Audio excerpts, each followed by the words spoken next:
Ladies and gents, boys and girls, what is up? Tuesday, September the 12th, 2023. Hope you're all doing well. Chris Phillips here, your host of the Daily Crow of the Spurs Up Show. And we have got a jam-packed show for you all. I see Austin Miller, Jeff Gullidge, John Edward, Austin Gregory, Brendan M., Xavier, Ethan K., DGD, Travi. What's going on? Also, those in the Big Cock Club Discord, head over to the TDC Questions channel. The TDC Questions channel, be sure your questions are answered there. Guys, again, a lot to get into as it is Tuesday of game week against the Georgia Bulldogs, the SEC opener between the hedges, and appreciate each and every single one of you tuning in. Like I mentioned, guys, got a jam-packed show today. Of course, hour number 3, we got our Q&A Power Hour, taking your questions, comments, calls, 843-790-3377. If you cannot, for any reason, whatever, call in that third hour, leave us a voicemail right now. We'll play that voicemail to kick off the Q&A Power Hour. Hour number 2, our good friend J.C. Sherbert of the Big Spur.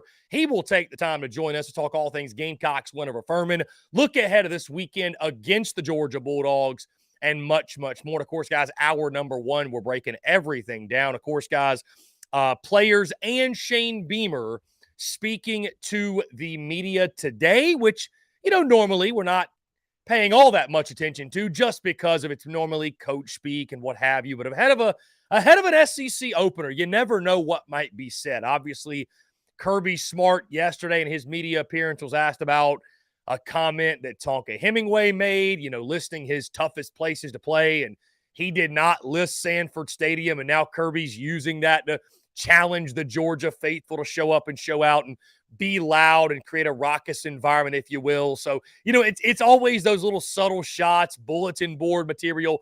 Really am curious to hear what Shane Beamer and all these players as well have to say ahead of this weekend's game between the hedges. Guys, like I mentioned, thank y'all all so much for tuning in. Be sure to check out tsus.store. Thank y'all. Hey, ever since we made the switch from our old vendor to new vendor, guys, the love, the support, we have felt it since we went back to our old way of doing things. And again, guys, really appreciate you all for the warm reception and the support through our period of transition and making the transition as seamless as possible. Also, do not forget, on Saturday night, after the Gamecocks game against Georgia, the TSUS A1 Air Quality Consultants post-game show will be live after the Georgia game. I would say probably around 7 o'clock is when we'll go live. It'll be within 10 minutes the end of the football game.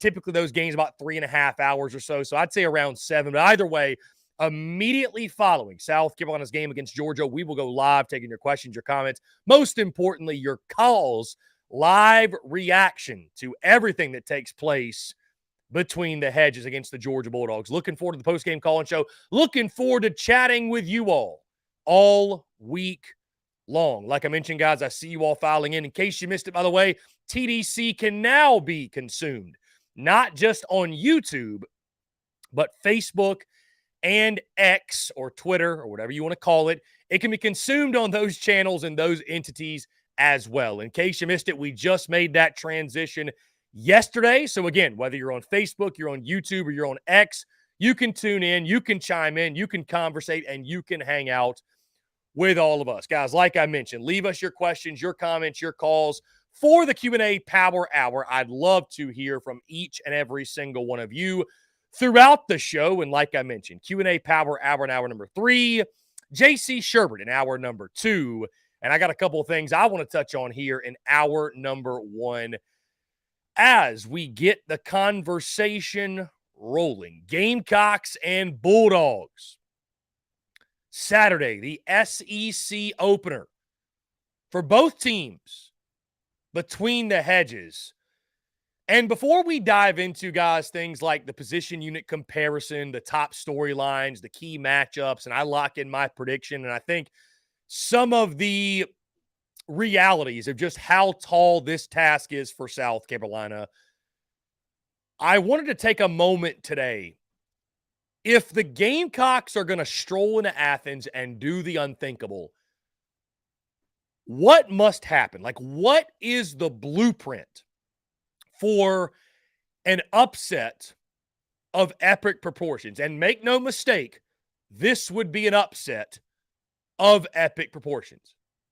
Guys, I've got three things that I think must happen for the Gamecocks to pull off the stunner against Georgia on Saturday. I know this list could be a mile long, right? This recipe could be an endless amount of items, but I've got three main things that I think South Carolina has to do.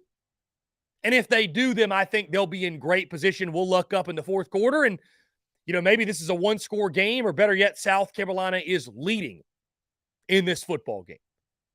Three specific things that must happen for a mammoth-sized upset in Athens.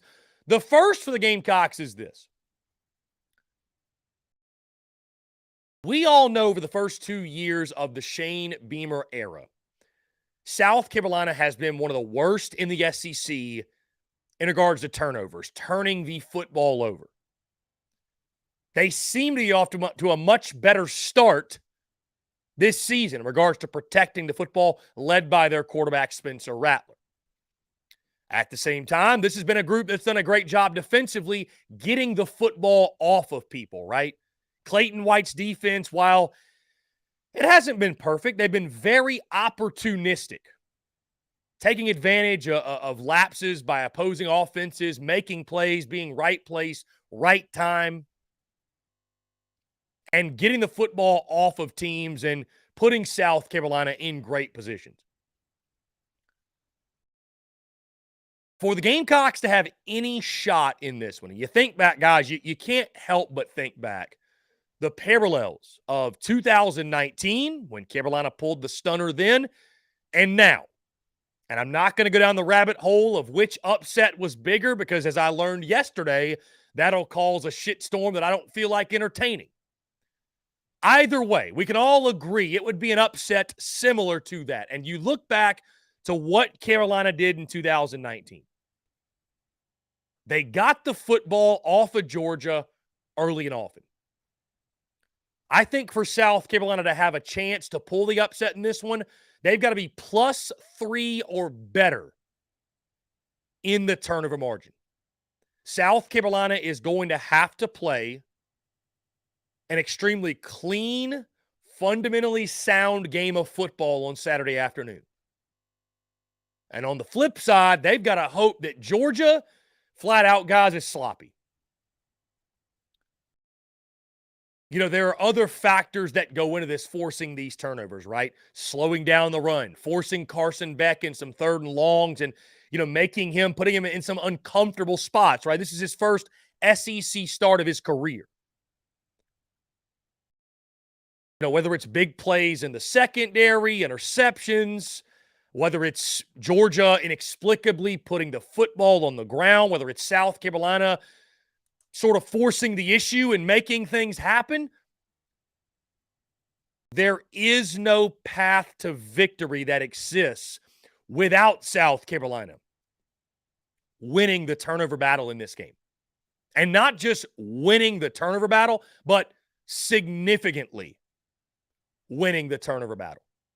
I think +3 or better, I think that's where South Carolina will have to stand. They'll have to be fundamentally sound, as I mentioned, on the offensive side, not turning the football over.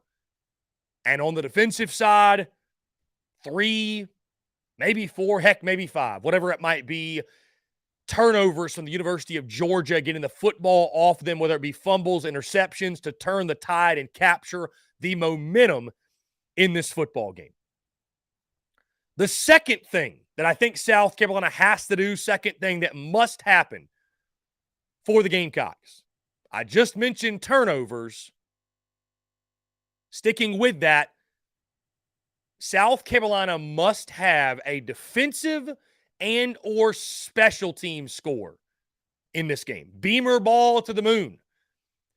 And I know it's only been 2 games, guys, but that's been something kind of surprising to me, is you haven't seen special teams play all that much of a part in the first 2 games, have you? I mean, even Kai Kroger was off against North Carolina. hit some not so great punts. There's been nothing big in the return game, both kickoffs and punts. There's been no blocked punts. There's been no blocked field goals. And guys, that was one of the big questions we had, right, coming in the season is if that part of the game is neutralized, if opposing coaching staff say we are going to take away or at minimum limit the impact that Beamer ball has on this football game, can South Carolina still be a good football team? Again, it's only been 2 games, but we have not seen special teams do what it did last year to this point. Even against Furman, guys, Carolina with a pair of botched 2-point conversion attempts, which is we have not seen that through the first 2 years of the Shane Beamer era. Very uncharacteristic for Beamer ball. Again, I take you back to 2019. We all recall the game that Israel Mukwamu had, the big interception return for a touchdown. South Carolina is going to have to get something like that. Because one of the biggest things you're fighting in this game, guys, one of the biggest battles is momentum. Turning the momentum in your favor to where, and I know some of you will hate this comparison, it's kind of like South Carolina playing Furman, right? In the sense of the longer you let a team like that hang around, the more you allow them to believe, hey, we can win this game. And by the time you get late third quarter, early fourth, it's too late. The belief is set in, and they have, you see teams almost elevate their game because that sense of belief that they can get the job done is so great. But in a game in which you're going up against one of the best defenses in all of college football, we're expecting South Carolina to be somewhat of a struggle, right? On the offensive side, I don't think Carolina's going to come out there and put up 500 yards of offense. Would love to be wrong. I don't think any of us see it happening, though. You're going to have to get points from somewhere, right? You're going to have to manufacture things, find a way to make big plays, explosive plays, game-changing plays, momentum-changing plays, a defensive and or special team score. I think South Carolina will have to have that for a chance at the upset. And my third and final thing, guys, like I mentioned, this list is short, sweet, and to the point. I think these are the 3 things that have to happen. If one of these 3 doesn't happen, I don't see the upset even being possible, no matter what else might take place. The third and final thing that must happen for South Carolina to do the unthinkable is when the clock strikes 0 in Athens, Georgia, the Spencer Rattler for Heisman campaign officially begins. It is going to take that type of effort, I think, from Spencer Rattler. For as good as he's been over the first 2 weeks, Spencer Rattler will have to be at a level we have not seen yet. And obviously, this will be his greatest challenge yet. North Carolina, and the numbers have been great. Take nothing away. What do we really think North Carolina's defense is going to be this year, guys? A secondary that finished outside of the top 100 in pass defense a season ago. And then we have Furman. Guess what? Another pass defense that finished outside of the top 100 a season ago. I'm not saying Spencer Rattler's not capable. We all know he is. But this is his greatest challenge yet. And for South Carolina to look up in the fourth quarter and be within striking distance, hell, maybe even be leading the football game, it's going to take a magnificent performance from Spencer Rattler. Not good, not okay, not slightly above average. Spencer Rattler has to be special. I'm not even saying he's got to be what he was against Tennessee, because 440 yards and 6 touchdowns ain't happening. It ain't happening between the hedges. It ain't happening against that Georgia defense. But he's got to play clean football, right? We go back to the turnovers. He's got to play clean football, take care of the football. There's got to be a great game plan for him, right? For sure. But Spencer Rattler has to be special because there's going to be opportunities, right? There's going to be opportunities. You're going to take shots in the downfield passing game. And if you're going to win this football game, it's going to have to be in the passing game. Right, guys? I think we all agree. It's going to have to be in the passing game. South Carolina does not have a chance in this football game if Spencer Rattler does not play like one of the best quarterbacks in college football on Saturday. Point blank, end of story. And that's something I think that's different from the 19 game to this game. South Carolina did not get great quarterback play in that 19 game.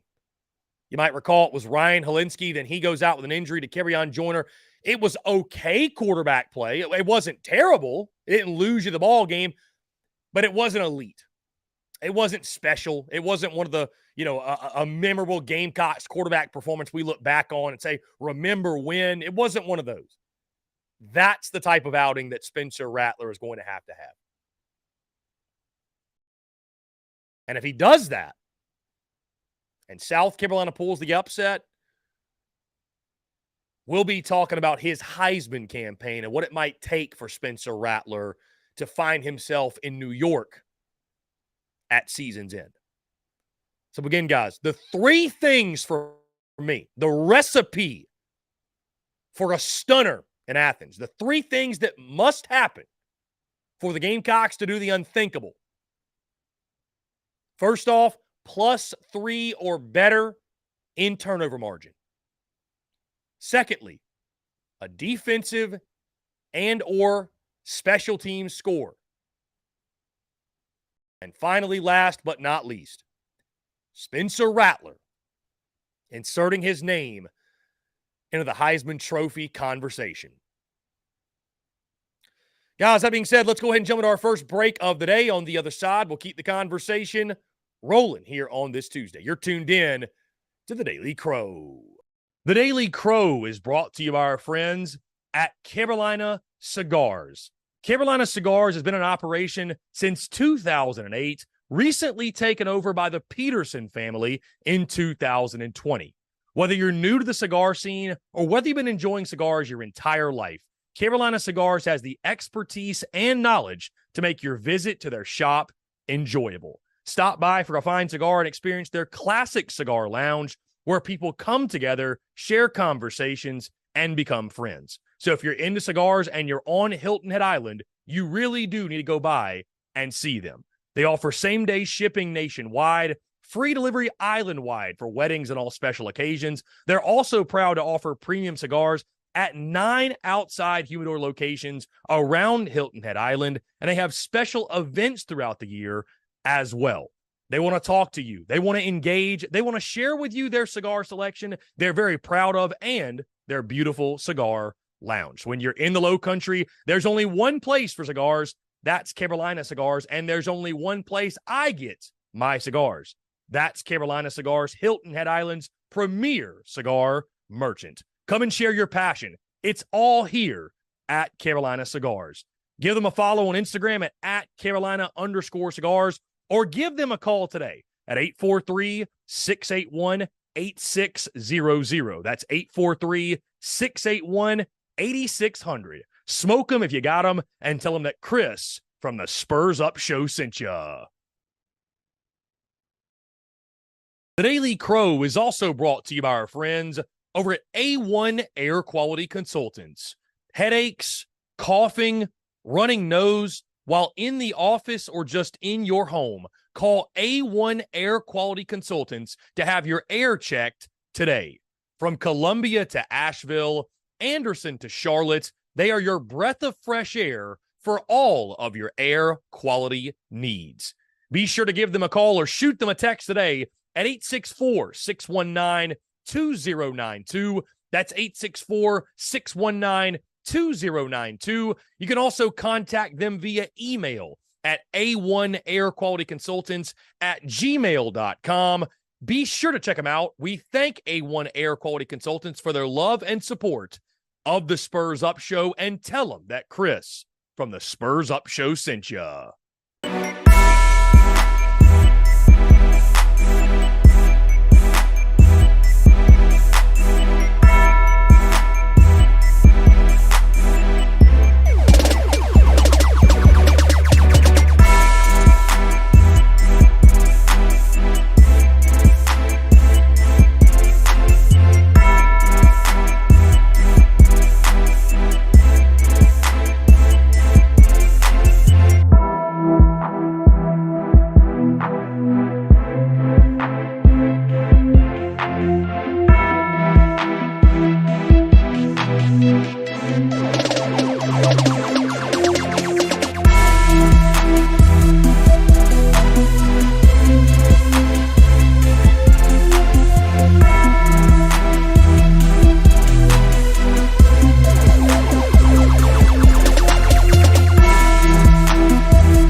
Muscle Dougie, ho.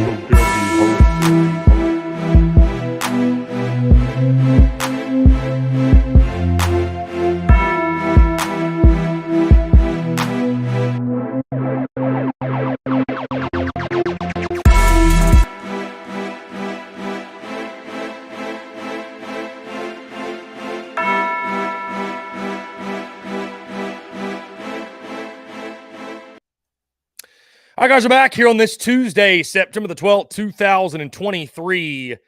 Figured I would share this with you. I just received this text over the break. All it said was this: I think the Gamecocks keep it close and might even pull out a win this Saturday. Just have that feeling.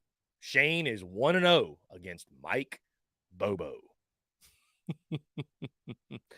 The optimism is running high in Gamecock Nation. The optimism is running high.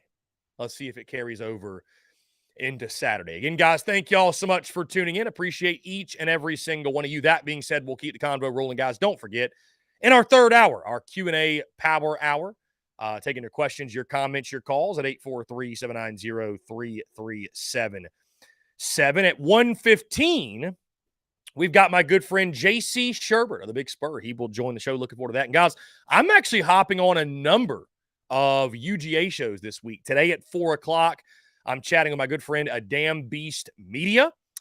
Tomorrow night at 8 o'clock, Nothing Finer podcast, which, of course, a Georgia show. And then on Thursday, I'm jumping into Twitter Spaces, hanging out with Graham Coffee of, I believe, dogcentral.com, I believe is what it is. So we got a jam-packed week, man. I'm excited talking SEC football, talking Gamecocks, Bulldogs. That being said, guys, it is Tuesday, and as you guys know, every single Tuesday, I lock in my SEC power rankings. Without further ado, these are SEC power rankings for week 3 from yours truly. We start at number 14. I'm going with the Vanderbilt Commodores.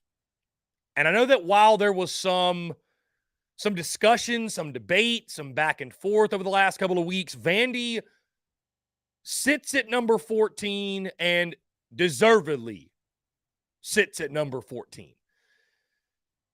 Really ugly loss on Saturday at Wake Forest, guys. And Vandy just flat out has not impressed me. They have not, and I know that we came in with realistic expectations for Vandy football, but I really thought that Vanderbilt could at least get out of the cellar. They could at least get out of the 14 spot. But the offensive line hasn't looked good. The secondary hasn't looked good. The defense got shredded on Saturday. They got issues defensively, right? Because this is a Wake Forest team that knows Sam Hartman.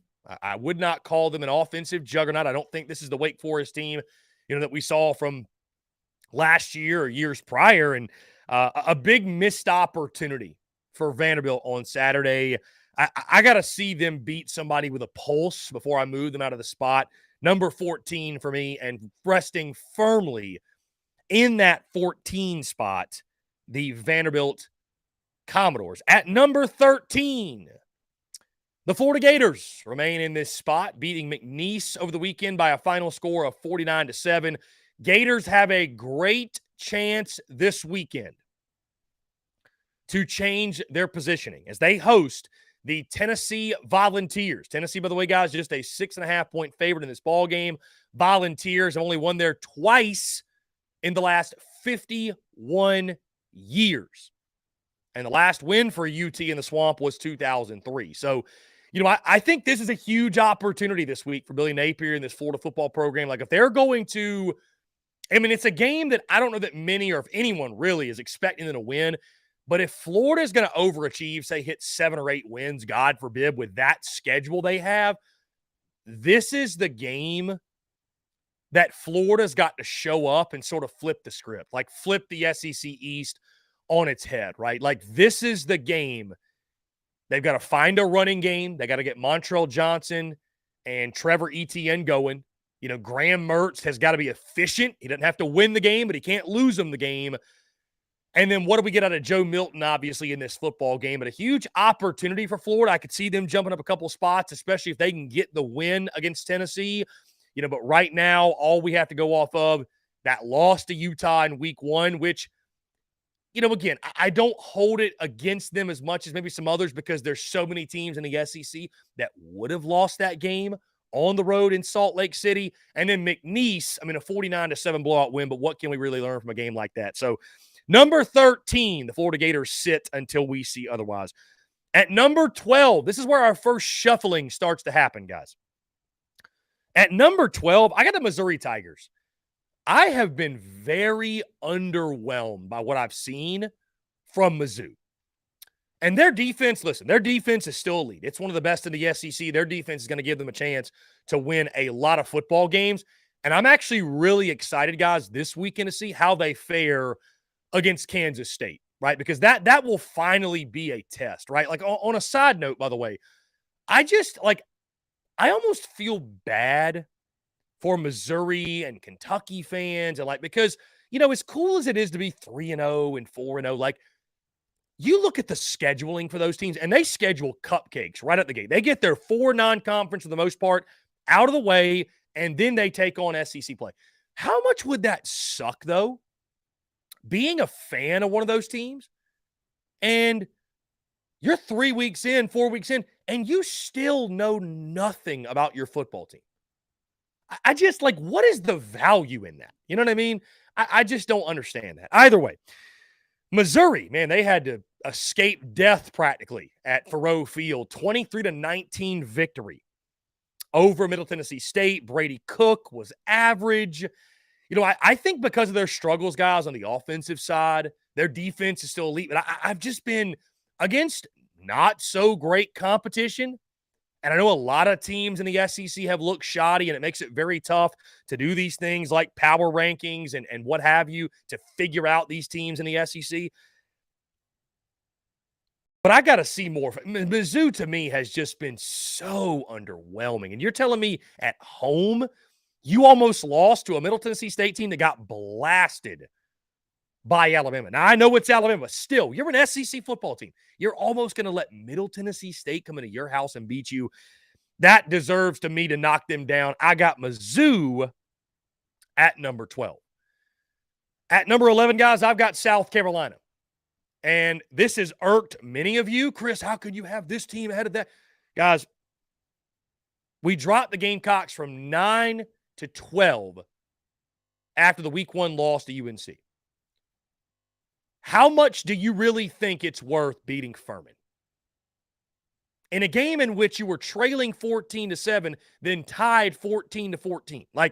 And that was late into the second quarter. Give the Gamecocks all the credit in the world. They bounced back with the offensive line. They blocked much better. Spencer Rattler has been fantastic. And that's probably the biggest reason why I put South Carolina ahead of Mizzou, because of the play of Spencer Rattler. Because I still think Mizzou, guys, and we got a long way to go till that game, I still think Mizzou's better on both lines of scrimmage than South Carolina, especially in the matchup with their D-line that is very good against Carolina's O-line. But the Gamecocks at 11, you bump up one spot. It feels right to me. Because to be fair, Spencer Rattler's playing great. Xavier Legette has been fantastic. What can you hang your hat on for South Carolina beyond that? Who's been a standout? Who has played at a high level at this point?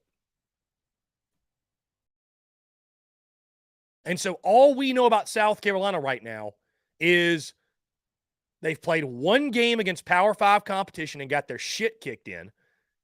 And they played one game against the FCS team, and yes, they stumbled out of the gate, but won that game by 26, ran away with it in the second half. We know nothing besides that. 11 is the correct ranking for South Carolina at this point. And guys, based off some other SEC power rankings I've seen, I'm being pretty generous. I think most out there have the Gamecocks at 12 or 13. Now, South Carolina, I think even in defeat this weekend, even if it doesn't go Carolina's way and getting the victory, I think South Carolina can earn a lot of favor in Athens. If you take Georgia to the wire or play that game much closer than people are expecting, if you show improvement on both lines of scrimmage and you can hang with Georgia, I think you could move up even in defeat. But you got to get to that point first, because what we've seen thus far, guys, as good as Spencer Rattler and Xavier Legette have been, -2 rushing yards against North Carolina, and 2.8 yards per carry against Furman. Hard to put them any higher when that's the reality you are facing in your running game and also your defensive line of scrimmage and your defense as a whole. At number 10, guys, I've got the Mississippi State Bulldogs. And again, this is one. Chris, you're really riding out this Mississippi State thing, are you? Why are you so high on State? Well, guys, Mississippi State has a win over a Power 5 team. I give credit for that. And I know Arizona's not great. I know Mississippi State had to win the turnover margin 5-1, and they were double-digit favorites at home and had to squeak it out in overtime. But the bottom line is this. In a period of transition from the Pirate to Zach Arnett and changing offenses, and the fact of the matter is this, Mississippi State is 2-0. They are 2-0 under massive transition period. And they took down an Arizona team. They're not scrubs. They're not slouches. They got playmakers on their side. They've got good offensive players. And I also think right now, because a lot of this goes with guys, who do I think would win at a neutral site, right? If these teams played against each other, who would win on a neutral field? We'll talk about it more next week when the Gamecocks actually do face Mississippi State, but I think there's an argument there. Mississippi State's got the advantage on both lines of scrimmage yet again. They can run the football. They're running the football now with Jo'quavious Marks. They got a fantastic quarterback in Will Rogers. So I like what Mississippi State has done to this point. I thought that was a big win over Arizona, just again, in a period of transition. State's got a big one this week, hosting the LSU Tigers. That's going to be a massive ball game. And it could go a long way, obviously, in the way the SEC West shakes out, and obviously going to have a major impact on these power rankings as well. Right now, I've got Mississippi State 10th. At number 9, speaking of teams that had big wins over the weekend, how about the Auburn Tigers? It was ugly. It was sloppy. Burned the game tape. The offense is abysmal. Auburn getting the dub, 2-0 in the Hugh Freeze era, going out to Cal, going out to the West Coast. Anytime, guys, you travel multiple time zones and you get a W, that's a solid win in my book. Now, they got some things to figure out with Peyton Thorne and Robbie Ashford, the quarterback situation. Their running back holding onto the football. Defense was stellar, obviously, against Cal. And they've got another game this week, playing Samford this weekend to keep it rolling, build momentum, if you will, get to 3-0, right? They've got that big matchup with Texas A&M the following weekend on the Plains. So who knows? But right now, I like what I'm seeing from Auburn. I think you feel the Hugh Freeze effect. They've still got issues. They've still got things to figure out. So far, so good, though, for Hugh Freeze sitting at 2-0, and they sit at 9th in our power rankings this week. Coming in at number 8, this is one that is highly debated because I think many of you, after their loss, wanted to see this team go all the way to 14, by the way some people act. I've got Texas A&M at number 8, and let me be very clear. I am upset at myself for drinking the Texas A&M Kool-Aid. I'm very upset with myself. Make no mistake about it. The first thing I want to do, though, is give credit to Miami. Mario Cristobal, what he's done. Tyler Van Dyke was on fire, 5 touchdown passes. And again, these power rankings, a lot of them still go back to, on a neutral field, who wins this football game. Okay? I still believe Texas A&M would beat any of the teams I've listed below them. Yes, that includes the Gamecocks. Because Texas A&M, they've still got that size and athleticism, both lines of scrimmage. They've got the offense figured out, it seems. I mean, Connor Wegman wasn't perfect, but he was pretty damn good against Miami. The offense wasn't the reason they lost. Now, all of a sudden, Texas A&M has question marks defensively. And they tumbled quite a ways. I believe last week they were ranked 4th in our power rankings, now down to 8th. Texas A&M could continue to tumble, but I'm not going to drop them to 10th or 12th or 14th or what have you, because admittedly, guys, a lot of teams lost. And the SEC right now is extremely difficult to peg these teams exactly where they are. Thankfully, we start SEC play. We'll start to learn a lot more about each of these individual teams.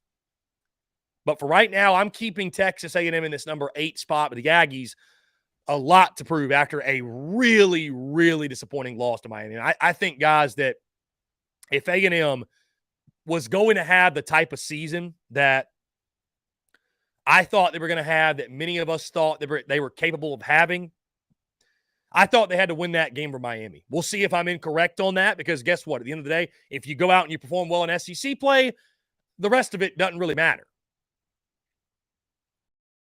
But not a great sign. Not a great sign for that defense. And Jimbo Fisher, his seat just got a notch warmer. And it will continue to heat up if the Aggies don't move up this list. Coming in at number 7, I've got the Kentucky Wildcats. I'm not exactly sure what to think of Kentucky right now. You know, again, admittedly, guys, here's the thing. I don't feel comfortable moving these teams drastically up and down when they've played no one. You know what I mean? Like, I just don't put a lot of stock into games against cupcake opponents with watered down game plans. Players aren't even fired up to play. Fan bases are kind of half into it. Like, the biggest gripe I have with Kentucky is that Devin Leary in the offense hasn't looked quite what we expected. Although I will say, I thought Devin Leary got to go in Saturday. 4 touchdown passes. They went down 7-0 early to Eastern Kentucky. I mean, they looked bad, right? They looked sloppy. They were down 7-0 for quite a while, but when they cut it on, they really cut it on. And guys, if you go and you look and you do a deep dive in the numbers, Kentucky performing poorly against FCS opponents or lesser than opponents, cupcakes, if you will, it means nothing for them. They've had 10-win seasons where they played close games with teams like Youngstown State and these smaller opponents, if you will. So I'm not buying more stock in Kentucky. I'm not selling my stock on Kentucky. I'm staying put. I'm staying put and observing and watching and seeing what happens, because Kentucky takes on Akron this weekend. They're going to win that football game, right? Then they've got Vandy in the SEC opener. We'll talk more about that next week, of course, but you would expect Kentucky to get revenge and win that football game. Then they have Florida. Guys, Kentucky could be 5-0. Kentucky could realistically be 5-0, and we still not know if they're a really good football team, as crazy as that sounds. For right now, I'm staying put with Kentucky. The things that I liked about Kentucky in the offseason are still there, and just because they've been sluggish against some non-conference foe, I'm not making a drastic change. Kentucky sticks at 7. At number 6, I got the Arkansas Razorbacks. Now, the big thing for Arkansas here, they need to get Rocket Sanders back, right? Did not play against Kent State. Sam Pittman ruled him out against BYU. He will not play in that football game. KJ Jefferson has been another quarterback like Spencer Rattler for the Gamecocks, who has been on fire, has played at an elite level, which is what you'd expect from arguably the best quarterback in the SEC. We get our first real glimpse at what Arkansas is this weekend against BYU. We get our first real glimpse, right? BYU, a solid team. I don't know if they're great. They're not elite, but I think it's a good test, right? It's a good test for Arkansas and that retooled secondary, right? This Dan Enos offense with KJ. They've been, Arkansas, I feel like, is another one of those teams for the first couple of weeks, just been kind of flying under the radar, beating up on nobodies. Well, now we'll start to learn something. Now we'll start to find out, because you got BYU this weekend, and then you go on the road to LSU. It's really, really fast. Can they beat BYU without Rocket? Will he be back for the LSU game? We shall see. But again, similar with Kentucky, not selling my stock or buying more in Arkansas. I like them in this 6th spot, and that's pretty much where they've been since the start of this season. Coming in at number 5, this was a mover up the power rankings from last week.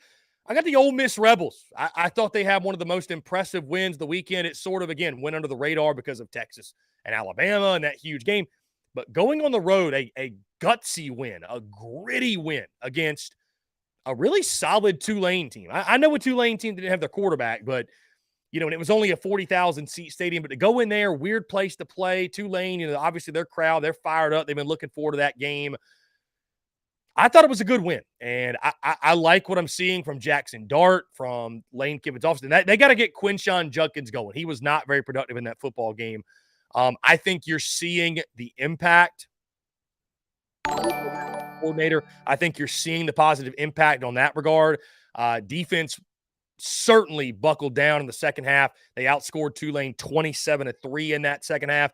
And admittedly, guys, I went back and forth. I nearly had Ole Miss higher on this list. But for right now, number 5, the Ole Miss Rebels. You look at their upcoming schedule. They got a couple of games. Hey, next weekend, by the way, Ole Miss taking on, they're at Alabama. That'll tell us a lot. That will tell us a lot. That will be a great gauge of where those two teams are. Speaking of the Alabama Crimson Tide, at number 4, I've got Nick Saban's team. And guys, the reason they didn't tumble farther, right? Bama at, number 2 last week. Now at number 4, I almost had them in the 5 spot. I'm not completely out on Alabama this season quite yet.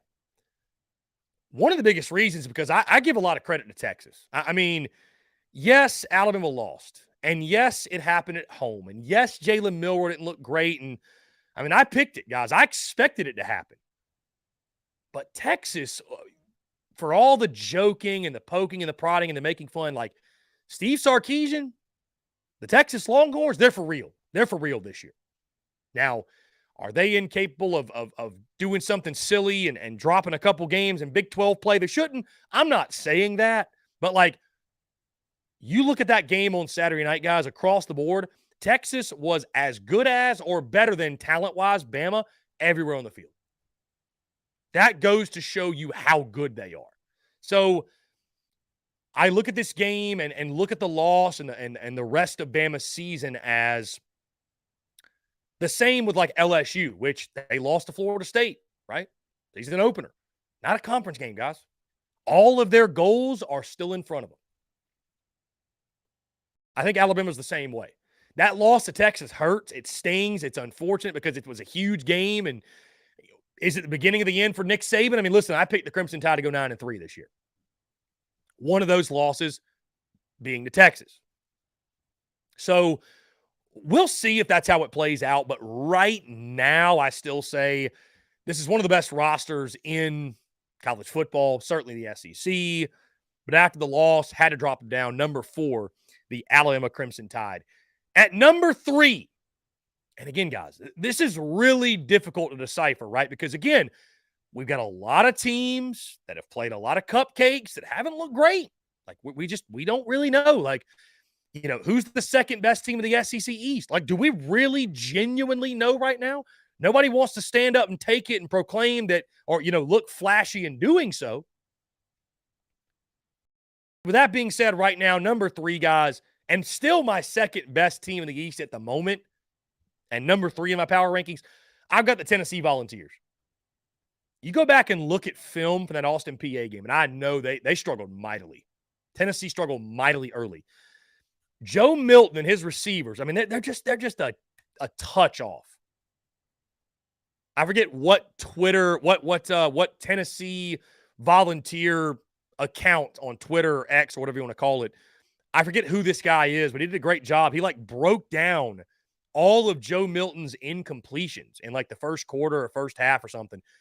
And there were so many that he's throwing it a step behind a guy, or it's just an inch too far outside of his outside of the receiver's outstretched hands, or the receiver just drops the football. So you can tell that Joe Milton, his receivers, and this offense is just still working out the kinks, getting in flow, getting in rhythm. I think they're going to be fine offensively, guys. Jalen Wright, Jabari Small in the backfield, their running back position, I think, are very underrated. And I think they will be productive. Where Tennessee has improved the most, in my opinion, is the line of scrimmage. Like, defensively, they are attacking people. They looked so vastly improved on defense, and I understand they've played Virginia, who lost to James Madison, and they've played Austin, PA. We'll learn a lot more this weekend.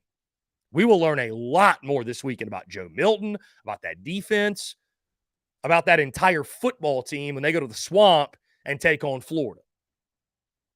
Especially after Joe Milton's comments over the offseason when he said, I don't lose in Florida. That's what Joe Milton said. So we'll see if he can keep his promise. But right now, guys, again, I believe in Tennessee. I believe in Josh Heupel, the offensive attack.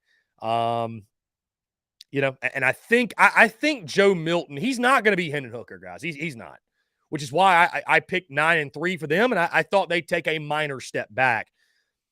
But they're still going to have one of the most explosive offenses in the SEC. And this game this Saturday going to go a long way in Tennessee, fulfilling what I just said, right? It's huge for Joe Milton, but also Tennessee reaching their full potential, having the type of season they want to have in year 3 of Heupel. They got to win this football game. This is a must win for Tennessee. But for right now, again, number 3 in the power rankings, I'm keeping them there. The Tennessee Volunteers. At number 2, I've got the LSU Tigers. Tough loss in week 1, bounce back in week 2 against Grambling. What did we learn? Absolutely nothing. There's a test this weekend, though, in Starkville. Weird place to play, guys. Weird place to play. Could serve as somewhat of a trap game, if you will, although I do agree with what our good friend Chris Doring said yesterday that it's tough to label this one as much a trap game as before the season because LSU's walking a tightrope. They can't afford to lose another game and be in the college football playoff discussion. That being said, though, it'll be a good task. It'll be a good challenge, if you will. And I'm still a big believer in LSU. I think they're one of the 2 best teams in the SEC.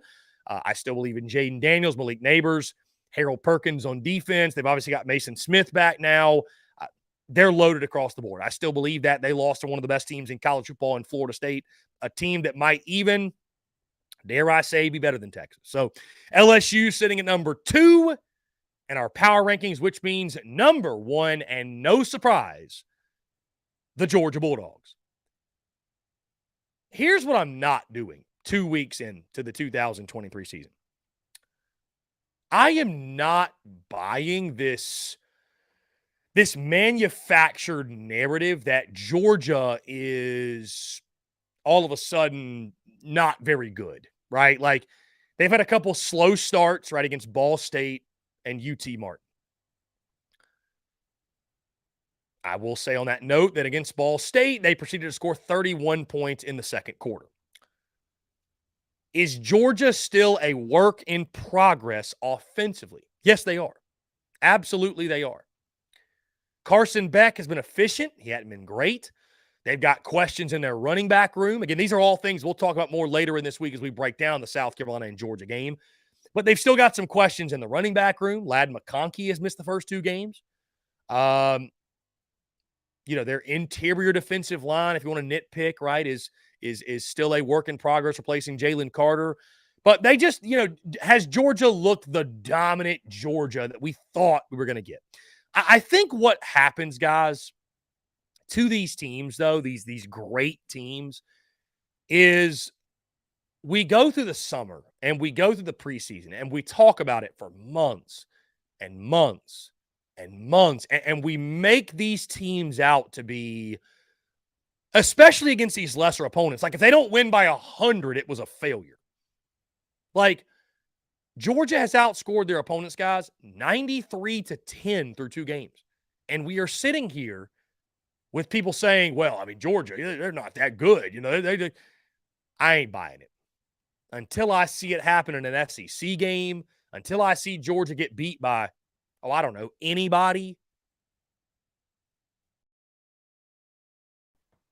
Respect the crown. I mean, I think you have to do that. They are back-to-back national champions, ranked number 1 in the country. Until I see Georgia falter in any sort of way, guys, do you realize now Georgia has won 3 straight games dating back to the national championship by 40 points or more? First time in school history that's ever happened. I know a lot of the joking and playing around and nitpicking of Georgia this week and trolling of Georgia will be about Mike Bobo and Will Muschamp and the coaching staff. And I totally get that. Take your shots. But this Georgia team, top to bottom, I don't care what they've done against UT Martin and Ball State. They're still by far the best team in college football. They are the most complete team. They are loaded across the board. And until we see differently, until we get into an SEC game, and an SEC team can go toe-to-toe and expose some deficiencies, Georgia is the undisputed number 1 team in the SEC power rankings. Guys, let's jump into a quick break. On the other side, we're going to talk a little bit of gambling. I'm going to lock in my best bets, my favorite plays of this weekend, and then we'll get into JC Sherbert here on this Tuesday. Guys, all that and more as we keep the convo rolling. You're tuned in to the Daily Crow. The Daily Crow is brought to you by our friends at Carolina Cigars. Carolina Cigars has been in operation since 2008, recently taken over by the Peterson family in 2020. Whether you're new to the cigar scene or whether you've been enjoying cigars your entire life, Carolina Cigars has the expertise and knowledge to make your visit to their shop enjoyable. Stop by for a fine cigar and experience their classic cigar lounge, where people come together, share conversations, and become friends. So if you're into cigars and you're on Hilton Head Island, you really do need to go by and see them. They offer same-day shipping nationwide, free delivery island-wide for weddings and all special occasions. They're also proud to offer premium cigars at 9 outside humidor locations around Hilton Head Island, and they have special events throughout the year as well. They want to talk to you. They want to engage. They want to share with you their cigar selection they're very proud of and their beautiful cigar lounge. When you're in the Low Country, there's only one place for cigars. That's Carolina Cigars. And there's only one place I get my cigars. That's Carolina Cigars, Hilton Head Island's premier cigar merchant. Come and share your passion. It's all here at Carolina Cigars.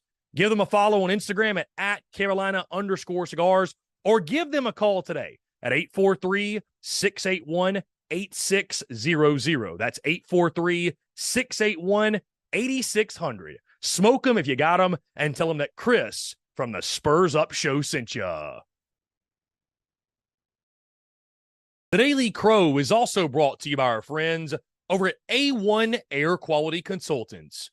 Headaches, coughing, running nose, while in the office or just in your home, call A1 Air Quality Consultants to have your air checked today. From Columbia to Asheville, Anderson to Charlotte, they are your breath of fresh air for all of your air quality needs. Be sure to give them a call or shoot them a text today at 864-619-2092. That's 864-619-2092. You can also contact them via email at a1airqualityconsultants@gmail.com. Be sure to check them out. We thank A1 Air Quality Consultants for their love and support of the Spurs Up Show, and tell them that Chris from the Spurs Up Show sent ya.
Muscle Dougie, ho.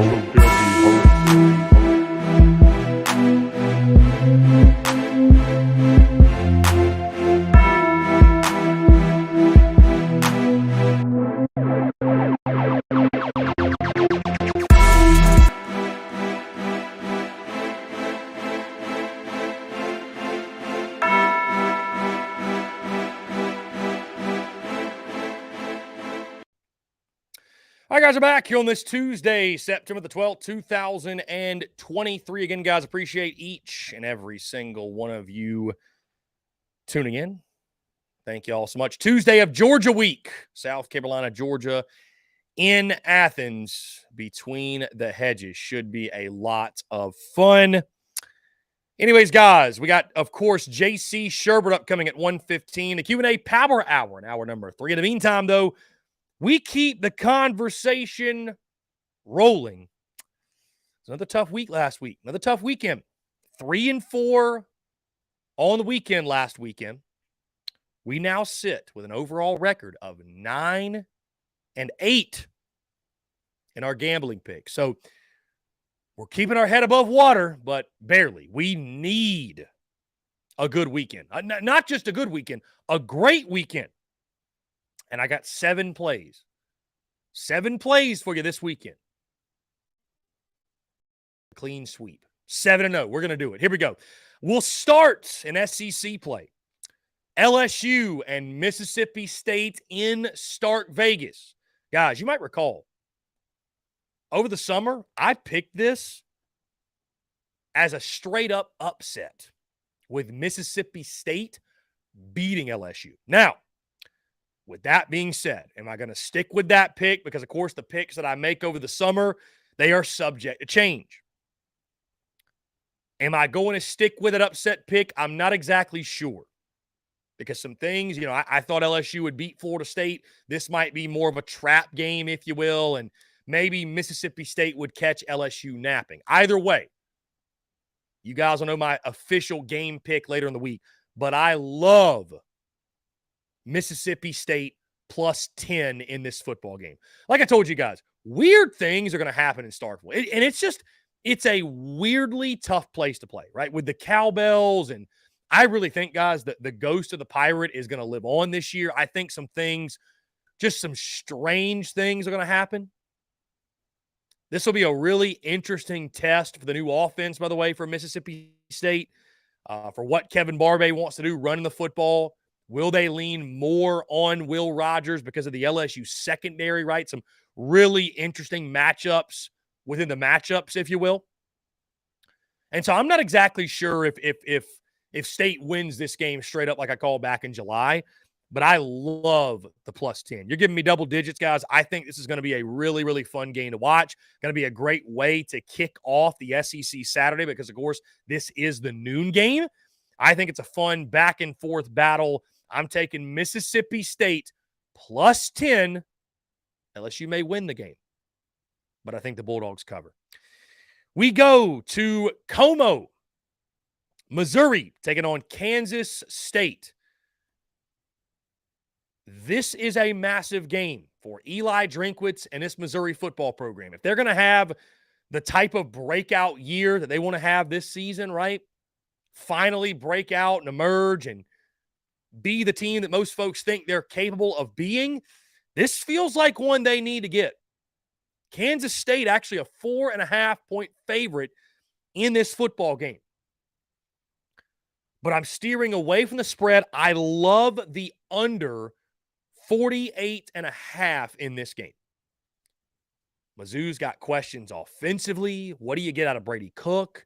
And I believe in the Missouri defense. I think Missouri's defense is going to be what they're going to hang their hat on. It's going to be their calling card. They're going to be a really, really, really tough out for everybody. That being said, I don't know if Mizzou gets this dub or not yet, right? I don't know that quite yet. But I love the under here. I think it's a defensive slugfest. I think it's kind of a sloppy game. Under 48.5 in Como between Mizzou and K-State. We go to Chapel Hill. The North Carolina Tar Heels taking on Minnesota. UNC escaped death last week against Appalachian State, who took them all the way to overtime. Now UNC hosting the Minnesota Golden Gophers, a team that we saw in week 1 struggle against Nebraska, a putrid offensive showing. And I tell you what, guys, I don't think that type of offense, that putrid offensive showing, I don't think that putrid offense they feature, you're not going to keep up with Drake May and UNC. I think North Carolina -7.5. I love the Tar Heels here, even with the hook. I think UNC wins this game by double digits. I think Drake May gets back on his, dare I say, Heisman campaign. But I think Drake May gets back to being the Drake May we all know. And I think UNC covers this 7.5. I don't trust Minnesota to go toe for toe. I don't expect them to go blow for blow, I should say, with them. And I think because of that, UNC -7.5. They pull away in this football game. They cover that number with ease in Chapel Hill. Tar Heels -7.5. I have found myself placing many, many wagers on Nebraska football games this year. And a lot of it is just to be in spite of Marcus Sedgwick. I should have taken Colorado last week. That was such a no-brainer play, but you had slapdicks out there saying, well, the Deion hype is BS. Don't believe in Deion. And all they did was smoke the Cornhuskers at home. Goes to show you, folks, watch out who you take advice from, especially when you're getting advice from slapdicks. Either way, Nebraska and NIU, Northern Illinois. Weird game here. It's a weird game, right? Nebraska desperately needs a win. Matt Rule, Marcus Satterfield, they're going to try to guide this thing. I love the under 45.5. Dude, you're telling me I can get the under 45.5 in a Nebraska game? A Marcus Satterfield offense, a Jeff Sims-led offensive attack. Jeff Sims might be the worst quarterback in all of Power 5. He is terrible. He is horrific. I love the under 45.5. Nebraska might win this football game. I'd actually expect them to win the football game. But I could see this being a 24-17 type of game, 24-14, something like that, which will cash us on the under 45.5. We then moved to Lexington, Kentucky, guys. Kentucky, like I mentioned, another cupcake Saturday for the Wildcats. Taking on the Akron Zips. Kentucky is a 28.5-point favorite. As I've mentioned before, Kentucky struggles for whatever reason in these games against these lesser opponents. No matter how good, bad, and different, it's just one of those things. It's just they get off to slow starts. They don't play well. And while I know Kentucky needs a better showing, they need a much – I mean, this is their final tune-up before SEC play. They need a much better showing, and I think they'll get it. Guys, 28.5. 4 touchdowns feels like a ton in this ballgame. Kentucky has to prove it to me before I'm giving them the benefit of the doubt to cover a spread like this. I'm not doing it. I'm not doing it. So I love Akron plus 28.5. Kentucky's going to win the football game. You know, spare you the dramatics of the predictions on Friday. Kentucky will win this football game. But I think Akron keeps it within 4 touchdowns. I don't think that's an unreasonable ask at all. Love the Zips in this ball game in Lexington. We then go to Florida State and Boston College. And our good friend Austin Gregory in the Big Cock Club Discord, this is one of his specials as well. And I love the pick also. FSU is going to hammer Boston College. I got the Noles at -26. I think he might have gotten them at -25.5. Whatever it is. Give me Florida State. And give me Florida State big. Big in this one. I think the Noles are on a roll. I think that offense cannot be stopped. Boston College, guys, is one of the worst teams you'll find around. FSU will dispose of them with ease. FSU -26. No question about it. And finally, Oh, Vanderbilt. Here we are yet again. Taking on UNLV this weekend. If the Commodores are going to get to the over-under win total in Vegas, set at 3.5. If they're going to get to 4 wins, I mean, this is as must-win as it gets, folks. Because right now, one SEC win is about all I see for them, right? So if you're going to get to 4 wins, this game against UNLV, it's a must-have. And I'm a Clark Lee guy. I believe in Clark Lee. I like A.J. Swan. Love Jaden McGowan and Will Sherbert on the outside. I think they have some nice young running backs. And I don't think UNLV, who I know can run the football, I think Vandy has the advantage, believe it or not, on both lines of scrimmage. I think their secondary will be better. Vanderbilt -4 is my play here. Vandy -4. I love the Commodores. This is one they have to have. They must have. They will have. Vandy will win this football game. They'll cover that number. They'll win by a touchdown. It'll be close. And my other guarantee is this. If Vandy lets me down, if Clark Lee lets me down, I'm never betting on Vandy again. So, again, guys, one more time, our gambling picks for week 3, and I feel like these are 7 winners, man. I really do. Mississippi State +10. Mizzou, Kansas State, under 48.5. North Carolina, -7.5. Nebraska and NIU, under 45.5. Akron, +28.5. Florida State, -26. And the Vanderbilt Commodores, -4. Guys, that being said, let's jump into a quick break. On the other side, we got my good friend J.C. Sherbert of the Big Spur taking his time to chat with us on the other side of the break. All that and more. You're tuned in to the Daily Crow. The Daily Crow is brought to you by our friends at Carolina Cigars. Carolina Cigars has been in operation since 2008, recently taken over by the Peterson family in 2020. Whether you're new to the cigar scene or whether you've been enjoying cigars your entire life, Carolina Cigars has the expertise and knowledge to make your visit to their shop enjoyable. Stop by for a fine cigar and experience their classic cigar lounge where people come together, share conversations, and become friends. So if you're into cigars and you're on Hilton Head Island, you really do need to go by and see them.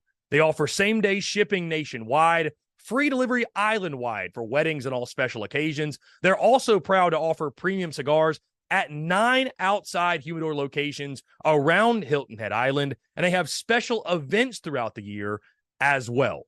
They want to talk to you. They want to engage. They want to share with you their cigar selection they're very proud of and their beautiful cigar lounge. When you're in the Low Country, there's only one place for cigars. That's Carolina Cigars, and there's only one place I get my cigars. That's Carolina Cigars, Hilton Head Island's premier cigar merchant. Come and share your passion. It's all here at Carolina Cigars. Give them a follow on Instagram at Carolina_cigars, or give them a call today at 843-681-8600. That's 843-681-8600. Smoke them if you got them, and tell them that Chris from the Spurs Up Show sent ya. The Daily Crow is also brought to you by our friends over at A1 Air Quality Consultants. Headaches, coughing, running nose while in the office or just in your home, call A1 Air Quality Consultants to have your air checked today. From Columbia to Asheville, Anderson to Charlotte, they are your breath of fresh air for all of your air quality needs. Be sure to give them a call or shoot them a text today at 864-619-2092. That's 864-619-2092. You can also contact them via email at a1airqualityconsultants@gmail.com. Be sure to check them out. We thank A1 Air Quality Consultants for their love and support of the Spurs Up Show, and tell them that Chris from the Spurs Up Show sent ya.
Macho Dougie, ho.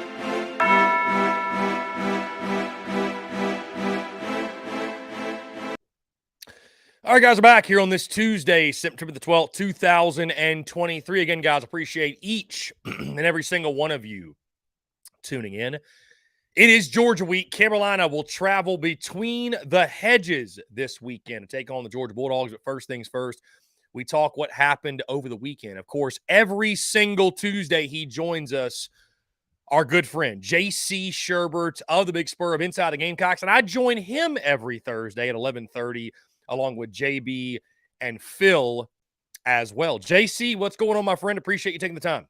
Hey, great to be with you today, Chris. Good to be talking a little ball on a Tuesday, man. Absolutely. JC, let's dive right into it, my friend. South Carolina takes down Furman, gets their first win of the 2023 season, 47-21. It was dicey early on. I think most of us expected Furman to come out swinging, but the Gamecocks, obviously, with their talent, their athleticism, they pull away. What were your top takeaways from that game? What jumped out to you immediately following South Carolina's victory over Furman? Well, I think games like this, you obviously want a very positive outcome in terms of the scoreboard. You know, that's first and foremost. You always want to win. You don't want to lose these games. You'd prefer them not to be close. And I think that, South Carolina, pulling away like they did, I thought that was huge for the program. Sorry, I say program, team, this year's team, because they got to empty the bench. You got a lot of young players in. You got a lot of players that wouldn't have normally played. What happens when everybody plays and feels good about it, and I'm glad, when they put Lenore Sellers in and Tanner Bailey and Colton Gauthier and Luke Doty, they kept running the offense, Steve Spurrier used to talk about this. You keep running your offense and guys go out, make plays. Tyshawn Russell gets a touchdown. Omega Blake and Nick Harbor get touchdowns. Sellers had 2 passes. That leads into the next week, and everybody's feeling good because everybody got to play. So it's a nice feeling around the building. Nobody's disgruntled. They all got in the game, and you won going away. I thought that the last few minutes of the first half were really I don't want to say turning point in the season, but it was really kind of the first time you got to see, hey, well, this is what this offense could be this year. The blocking was there. Spencer Rattler's completing passes downfield. They ran the 2-minute offense with perfection to get that last touchdown. And then the Gamecocks pulled away from there on both sides of the ball and started to dominate the game. I thought that's what they needed to do. Furman wasn't going to intimidated. They were going to come in with a good game plan. They caught Carolina on that halfback pass, kind of like ECU did a couple of years ago, early. And so you get it. I mean, that's what they should have done is pull out all the stops, try to win. But the Gamecocks won the game. Spencer Rattler continues to play very, very well at a high level. The receivers all played really good. I thought, the lot of them. And then you got a glimpse of the future. I mean, you can't not be excited about what you see out of Lenore Sellers at this early stage. In his first game action, I mean, he looked very calm out there and confident out there. And certainly when you rip one that long and you hit the guy in stride, I mean, it's not only a great play by Sellers, Chris, but Russell, he just ran right through kept running his route past the DB, boom, touchdown, didn't drop it. No issues like that. So I think we kind of saw a similar play that circulated from practice this preseason from Lenore's. So that was good.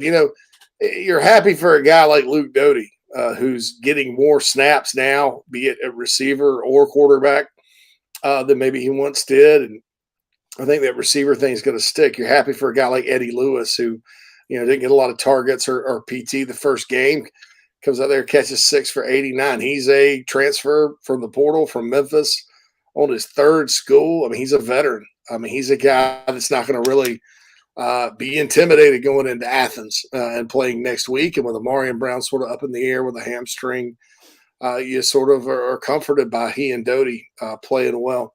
The young offensive lineman getting a bunch of snaps I thought was critical. Big Tree Babalade and Trevon Ball, namely, played a whole lot of snaps. And I thought for true freshmen in their first action did well. Were there some mistakes? Absolutely. But I thought they played well. So protection held up pretty nicely. I think Spencer was sacked one time on the night. The turnover was late, right? With the poor Tanner Bailey. he had the one play that kind of went askew, with the backup quarterbacks. But, that happens. And, I think it's a game where everybody can kind of feel good that the Gamecocks came out, took care of business. They don't – a lot of times they don't have lines on these FCS games. But Barstool, I guess it's going to become Penn or ESPN gaming. But it's still Barstool. Barstool had them minus 17.5. So the Gamecocks covered the spread pretty easily in that ball game when all was said and done. And I think now you just, you take that confidence that you get from that game and the good feeling around your program, and you go to Athens and you shoot your shot. JC, you mentioned the youngsters that contributed on Saturday night. I would agree with you. I think that's in a game like that, you like to see things like Spencer Rattler continue to stay hot, Xavier Legette do the same. But that, to me, was the biggest takeaway, was seeing the stars of tomorrow shine today, if you will. Those guys show glimpses of what the future holds, and I agree with you. How can you not be excited? But I think some youngsters that can help you right now, because, of course, a guy like Lenoris Sellers, he's probably not going to see a ton of action this year because Rattler's QB1. Some other guys that, will probably most likely have to wait their turn. You mentioned these young offensive linemen, though. Big Tree Babalade, Trovon Bowe, Jatavius Shivers. And when the grades came out for South Carolina's offensive linemen the Sunday after Furman, those three guys were three of the top four graded offensive linemen for South Carolina. So, the talent is there. We know it. There's a reason you work so hard to recruit these guys. And I know that winning big in the SEC, it's not a great recipe to play a bunch of freshmen on your offensive front. But, moving forward, you got a glimpse now of what they can do. How much do you expect them to be involved? We didn't even mention Marquis Anderson, who wasn't ready to go. With the struggles you've had on the offensive front, at least we saw in game one, and I don't think it's any secret that is going to be a concern. Let's call it for what it is, JC. I thought you saw Sidney Fugar and Tyshawn Wanamaker struggle at times yet again. So, how much do you expect those youngsters to be impact players in the offensive line? And maybe the better question is, how soon would you expect that? I think it's got to be – I don't know. We'll see what happens this weekend, right? But I think it's coming. You hear Deion Sanders, we're coming. Coach O used to say it, we're coming, I think these guys are coming. And, the crazy thing is, Chris, there's not that point in the schedule this year like there was last year where you had, 2 games right there in a row with Charlotte and SC State where you're like, well, if you need to make a switch, go to some younger players, you can get them ready those 2 weeks and all that good stuff. But it's one of those things where, I look at it and I'm with you. Those guys are your more talented guys. Trovon Ball, Big Tree, Marquis, those guys are just more talented than the guys that were ahead of them. Now, are they the best choice? That's a question. That's a coaching decision they have to make because, if they're not ready, you don't want to put them out there and lose confidence. And then, you got a whole different mess on your hands. So it's kind of an interesting decision for Lonnie Teasley. I'll say this. Teasley's caught some crap the first couple of weeks. I would hold my fire on that if I were the fans because he's got probably the best group of offensive linemen over the course of 2 or 3 cycles that have ever come to this school. You can't go wrong with size and athleticism on the O-line, and he's got it coming in abundance.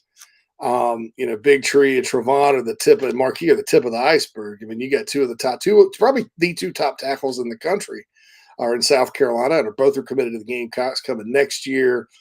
Plus Blake Franks is a really good. They are going to be so much better on the offensive line in a couple of years than they are right now. It'll be historically good if these guys stay healthy and develop. So I think that the Gamecocks, right now it's going to be a struggle. It's going to be kind of a transition year up front. And so will those guys start and play? It just kind of depends on if they're the best option. Right now, I can make a case for it, to be honest. But, also you had some guys on the interior that I thought took a step forward against Furman. I mean, it was Furman, but the interior held up a little bit better. So, we'll just have to wait and see. There's a school of thought you don't throw guys that are true freshmen into the fire like that at Georgia. But the last time the Gamecocks won at Georgia, Jalen Nichols, as a true freshman, started and played the whole game at right tackle. Held up pretty well. So it's there you go. So who knows? Who knows what could happen? Who knows what could happen? JC, moving to the defensive side against Furman, and then we'll get off of that and talk Georgia. But I thought, what you said and what you and I both agreed on, I thought it sort of came to fruition. And I think Boogie Huntley's comments today and the media availability sort of reaffirmed that when you just mentioned that there's a bunch of guys up front that are talented that need to play better, bottom line. And that was one of the reasons for the slow start, the rocky start, if you will, against Furman, because I know probably you were the same. I was sitting there when it was 14-7 Furman and thought to myself, we might be in for a long year. You know what I mean? But I thought Boogie Huntley, when he said that, he kind of had the come to Jesus meeting with the group and got everybody refocused and fired up. I just thought, honestly, JC, like those guys just played better. Like it wasn't really like anything drastically was reinvented defensively. And again, I know it's Furman. Take it with a grain of salt. I know they still have issues up there, but I thought that group just stepped up their game. I saw Tonka Hemingway and Boogie Huntley being more active. I thought, a Nick Sanders or Barrett and Sanders coming in, I thought they were very good. I thought Pup Howard was flying around, Debo being Debo, Stone Blanton, and then, of course, the secondary held up their end. What did you see from the Gamecocks defense? Anything – I know it's Furman. Anything encouraging from your end, though, that you take away from that moving forward? Yeah, they do. Boogie and his group need to take it another step forward, and I agree. Boogie Huntley's been around here for a while. He's a good kid, super family, very athletic defensive tackle, has a big chance to, play ball for a long time. He just hadn't been healthy during his career, and he and Tonka both are kind of off to a slow start this season, but somebody needs to take ownership, right? Your best teams are player led. And I think maybe, this group we've seen every year for a while now, we go into the season with great hope and faith and expectation they're going to take a jump. They just hadn't. And now, you've got a different coach who's really good, and the response through 2 games hasn't been there. They don't look any kind of different than the underachieving bunch they've been. And so maybe Boogie needed to do that. I mean, I think he actually did, and they did play better. I was impressed with TJ Sanders making some plays. I think Nick Barrett's been solid through both games. I'd like to see him a little more of Elijah Davis, see what he can do in some situations. I think they got to get that other end position solved. I think that, Tyree Johnson's trying. He's actually playing more than he ever has. But, Shane, and we'll hear from his press conference here in a little bit, Jatias Gear is supposed to be ready to go this week. And so if he is, I think that's an upgrade. He was having a spectacular preseason camp till he got hurt in a scrimmage. And so I think that, I think he could make an impact. It stunk to see Drew Tuiazama get a little injury. I think they need to continue to bring him along. Get that other end opposite Strong solidified with some players, some ballers. Even if it's just depth and you're rotating, I think that's important as well. But, look, Georgia, if you look at them this year, and I don't know, they may not have been too interested in playing Tennessee Martin and Ball State. They're not bowling over people. They're not running the ball that well. And so South Carolina, matches up based on what we know so far during the season, not talent, not hype, not off-season, whatever. They should be able to match up. It would take Georgia going to another level and South Carolina not for them not to match up, which could happen. but they need to go play their best game Saturday. Mm. And I think that was a good sign that they kind of stepped it up against Furman.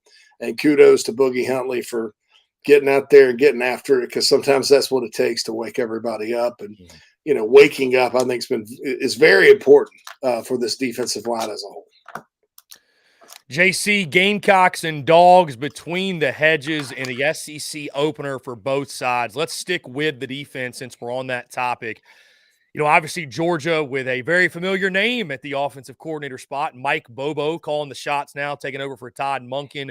There was some turnover for Georgia, right, in the offseason, the back-to-back national champions with Bobo's arrival, pair of new offensive tackles, Carson Beck at quarterback, most notably. Like you mentioned, Georgia, how many conclusions can you draw from UT Martin, Ball State, a pair of games in which Georgia's outscored their opponents 93-10? But it's the way it's looked, right? And when you're a team like Georgia and you're trying to three-peat, I mean, it's not about just winning games. It's style. It's how you do it. Everything's going to get nitpicked. But when you look at Georgia, they got a brand new quarterback, as I mentioned. Like, what is the key for you for the Gamecocks defensively to slow down this Georgia offense? Because they really are elite at every level. I mean, I know they've got some questions at running back for sure, but I mean, their wide receiver room is as deep as it's ever been. They might be getting Ladd McConkey back this week. We all know about Brock Bowers and, God, what he did last year against that South Carolina defense. So when you look at this ball game, defensively, what does South Carolina have to do in this one to slow down that Georgia attack? They have to play a whole lot better than they have the last 3 times they've played Georgia. Georgia's just moved it. 3 straight years, man. They've moved it at will. They haven't been able to stop them at all. Get them off the field somehow. I think another thing, Georgia kind of turned it over early in 2021, I guess. But you got to have some good fortune there in the turnover department and all that. And I think that. Georgia hadn't looked stellar running the ball so far, but it's a different, you got to think they're going to take it up a level when the Gamecocks come in. It's the SEC opener, it's CBS, it's national TV. Place is going to be packed and rocking. Kudos to Kirby Smart for it's the biggest piece of propaganda since LSU told Logan Diggs that our entire backfield was hurt last year to get him to come there. Taking some talk, poor Taka Hemingway just said, Kyle Field, Neyland Stadium, like most kids would say. So Kirby's like, oh, no, this is disrespected and blah, blah, blah. Conkl's going to wake us all up. I know it's a good fun, but they're going to be this could be a raucous crowd for Carolina. If it was a noon start, maybe not. But 3:30, man, that bunch gets fired up, liquored up. They're ready to roll. So I expect a raucous crowd. But, defensively, Chris, it's got to be better. Georgia has been the one team in 2 years. South Carolina, both games, they've been clueless. The one good thing they did in 21, I thought early on, was attack the field vertically, but that wasn't sustainable because you don't have the offensive line. Zeb Nolan gets hurt. Luke comes in, does some good things and all that. But then, Georgia was running the ball through holes wide enough to drive a truck through. And then last year was just like a slow execution. It was like Braveheart, like the last scene in Braveheart. But nobody yelled freedom or mercy. It was just that bad. Our guy Ben Briner, who does some work for us on the Big Spur, breaking things down X and those wise, called Georgia the death trap offense, and it was. It was a daggum. It's literally what it was. Carolina had no answers. They'd force a 3rd and 4, boom, no answer. The few times they did, and it was that game got out of hand really, really, really quick. And so, I think defensively, there's a lot to work on against this team. There's a lot of pride that you need to take coming in to play in this team because they have flat out smacked you in the face 2 straight years. Really 3, but that 2020 team, by the end, there's a lot of guys on that team that aren't there now. So the 2 straight years, Georgia's rubbed your nose in it.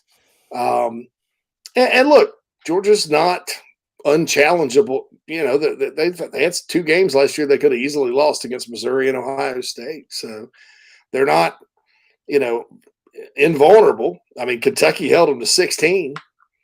But you got to go in there and play like South Carolina's defense has played in the past when they've had the opportunity to beat the Bulldogs, which is, usually at a high level, even in like that 45-42 game in 01, Chris, South Carolina had what, had a special teams touchdown and 2 defensive touchdowns, 2 pick sixes, so or 2 defensive touchdowns. So you got to go in there and hope for something like that on defense. And if I'm looking at one side of the ball where I'm going, you guys don't need to get run over and destroyed again.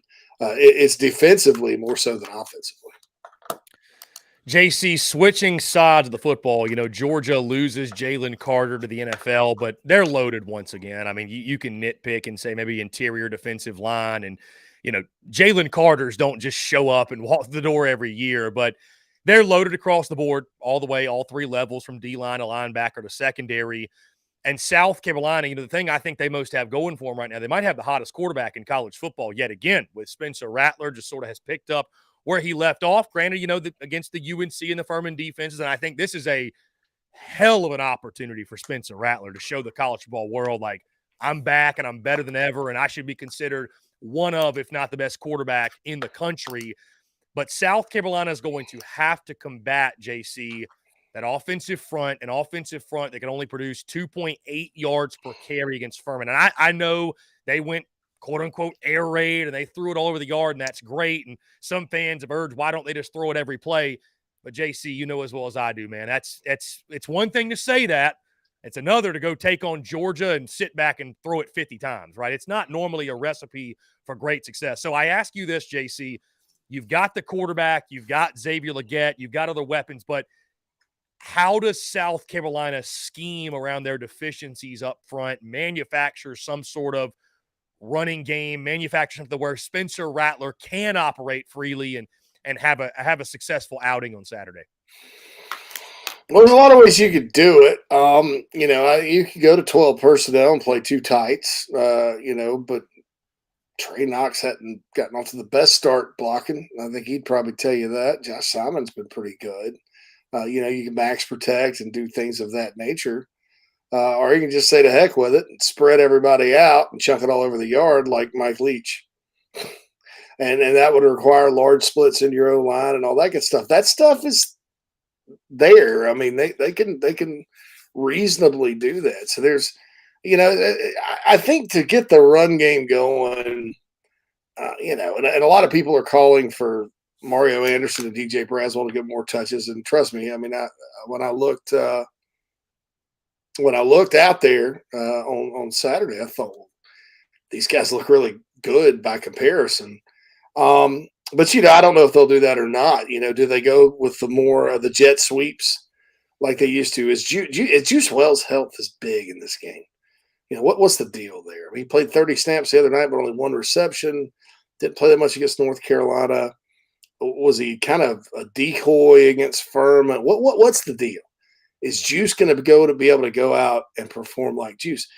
Georgia's starting safety, Javon Bullard, is probably out.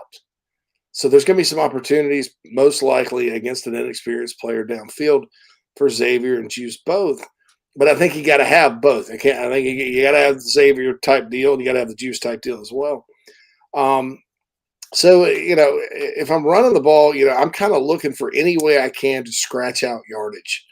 Whether that's running back, whether that's running Juju more to the outside, whether that's maybe throwing a little triple option in there. I don't know. I don't know what the answer is.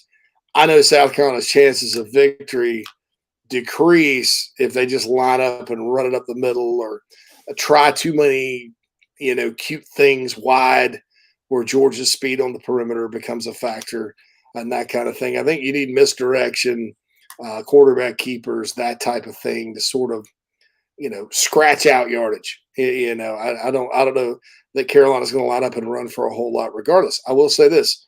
Shane Beamer is 12-1 as the head coach at South Carolina when the Gamecocks rush for 100 or more yards. 100. It's not a lot. It's not that much. Yeah, ain't that much, man. I mean, you can scratch. Yeah, you can scratch. So if they scratch out 100, look out. JC, I know you got to run, my friend. Last thing before I get you out of here, I do think this is a big opportunity for South Carolina in the sense, and I'm not one that, hang your hat on moral victories, but let's be honest. If the Gamecocks were able to go toe-to-toe with Georgia for 4 quarters, make this a close competitive ball game, something they have not done yet in the Beamer era, I do think that would be a real positive boost for their season. And who knows, maybe, just maybe, it can be another one of those days like 2019. That being said, how do you see this thing shaking out on Saturday? Yeah, I may be completely wrong about this. I think South Carolina's going to put some points on the board. I think Rattler's doing too well right now, and South Carolina's got too many weapons. I think the Bullard injury is going to be significant for them. And when you look at Georgia the last few years, who has really on offense gotten after them pretty good? And you look back, and I've got 3 examples. 2020, Florida. With Trask and Kyle Pitts and Kadarius Toney and all those weapons, that Florida team I think passed for more yards than any in Gator history, maybe more in SEC history. And they beat him pretty good down there in Jacksonville. Now they were young. The next year, who got after him? Well, nobody except Alabama in the SEC championship game. Bryce Young threw over the top a bunch. Downfield. They got after him. It probably would have in the Natty, too, had Bama's receivers not been hurt. And then last year's Ohio State, vertical, passing game, receivers, matchups, that kind of thing. And so we've seen, if you're going to compete with Georgia, having a good downfield passing game is great, good to have, provided you could protect. And those teams did protect. South Carolina, that's the question. Are they going to be able to protect? I think they will to a certain extent.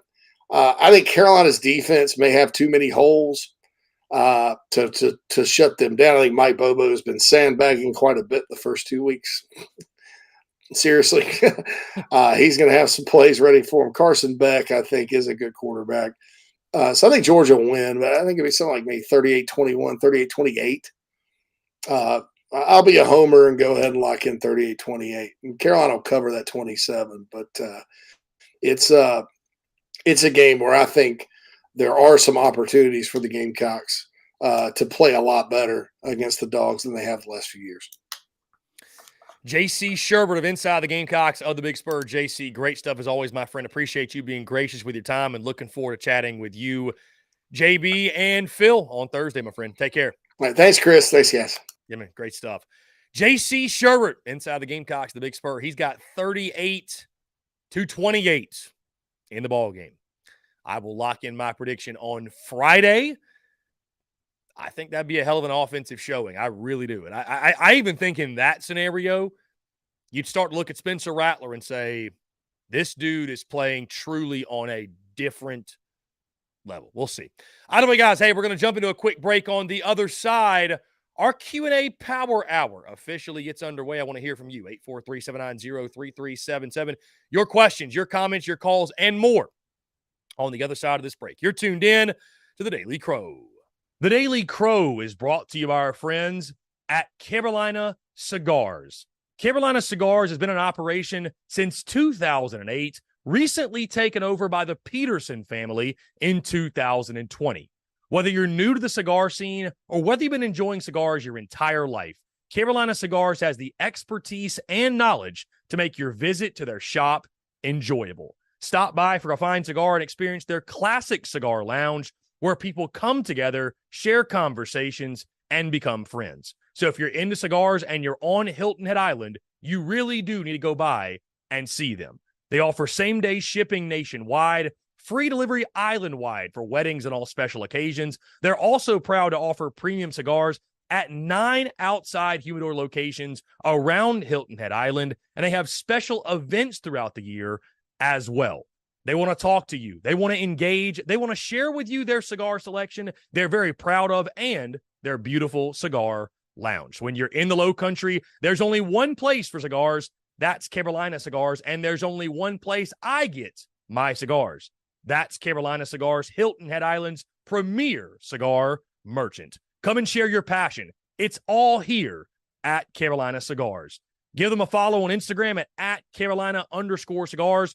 Or give them a call today at 843-681-8800. 8600. That's 843-681-8600. Smoke them if you got them, and tell them that Chris from the Spurs Up Show sent ya.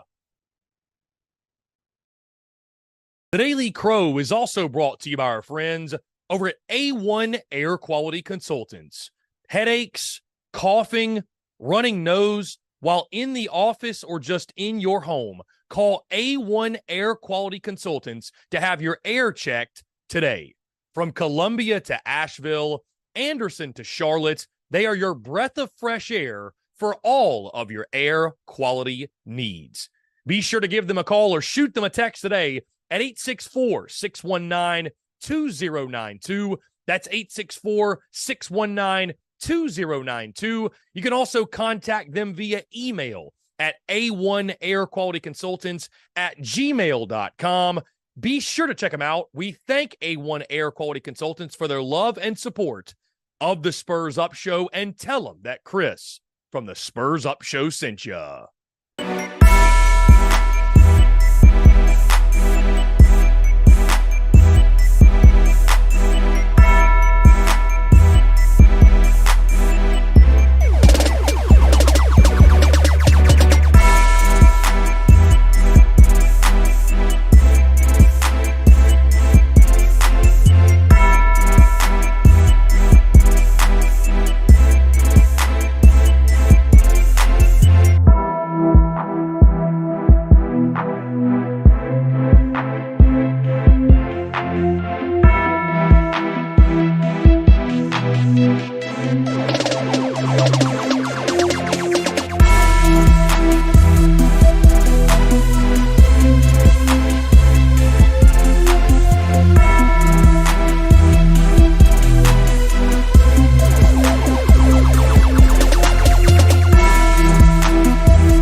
Muscle Dougie Ho.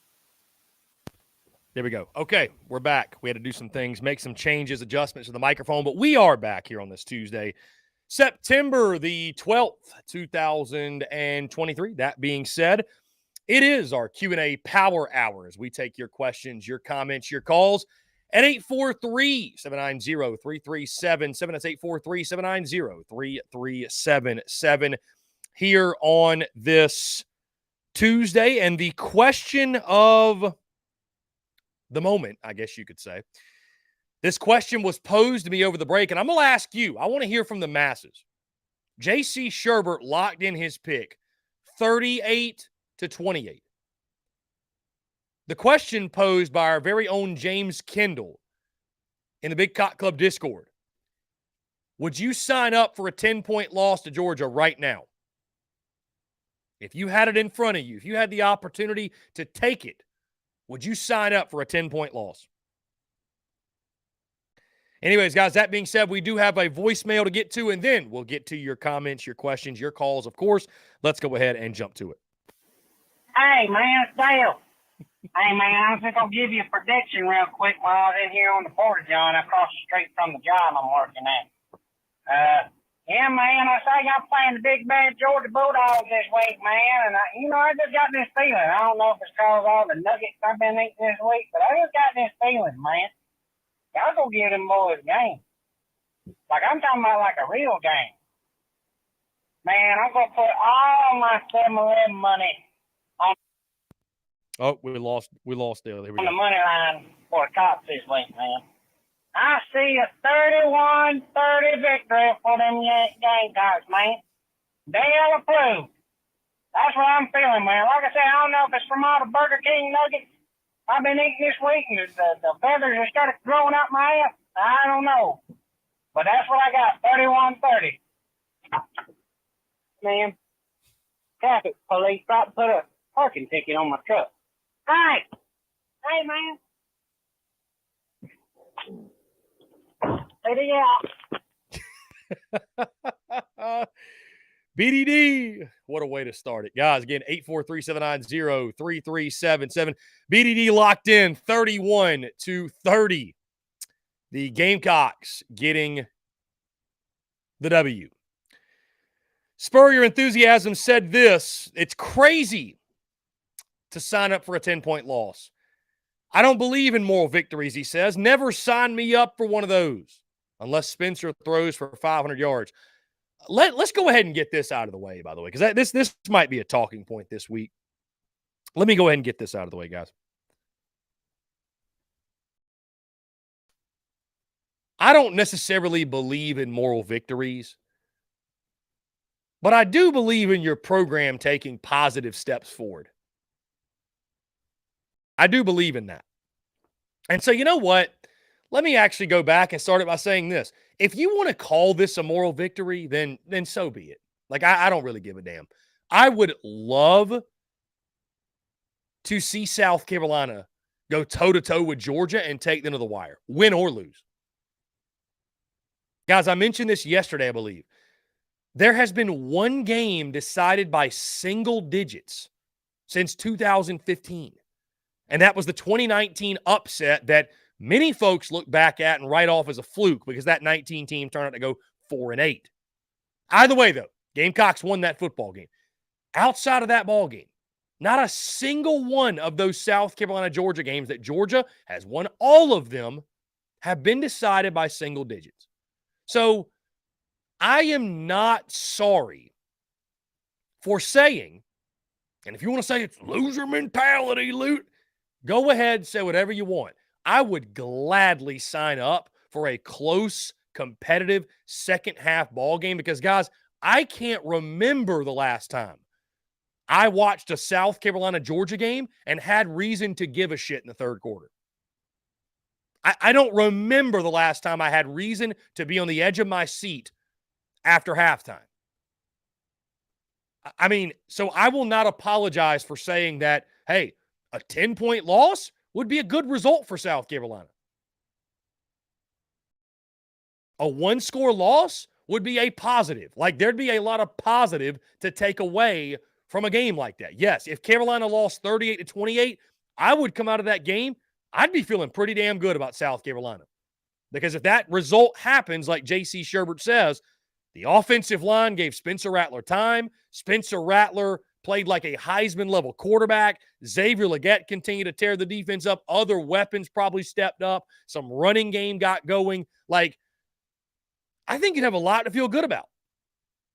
I'm not telling you to hang your hat on that forever, but for a program in year 3 of Shane Beamer that is looking to slowly but surely build itself up, I'd much rather see South Carolina beat Georgia, but if they're going to lose, yeah, I'll take a close competitive loss over it being 24-0 at halftime and Georgia's quarterback taking selfies with the crowd at the start of the fourth quarter. I mean, what are you talking about? I would like to not see 48-7 repeated again. I'd like to see that. So the whole moral victory thing, man, like I just, you want to call that a moral victory, so be it. But after what I've seen over the past couple of years, again, I'd love to give a damn about the game in the second half. I'd love to. I'd love to have a reason to. Anyways, 843-790-3377. Let's go back throughout your questions, your comments. Let's see. Bob the Builder says, Elijah Griffin said on his visit, the atmosphere gave him goosebumps and he wanted to suit up and play right then. That's always a good sign. That's always a good sign. Braddock 843. Wade can give Rattler a chance and get wide receiver one play from both Juice and Leggett. We have a chance. Spider-Man 3001. Our quarterback and wide receivers are better, so we have a chance, especially if our secondary can defend their receivers and force back to force throws. Spider-Man 3001. I will drop my position unit comparison tomorrow. Quarterback, I'll give you. Wide receivers, I don't know if I can get on board with that. Let's see.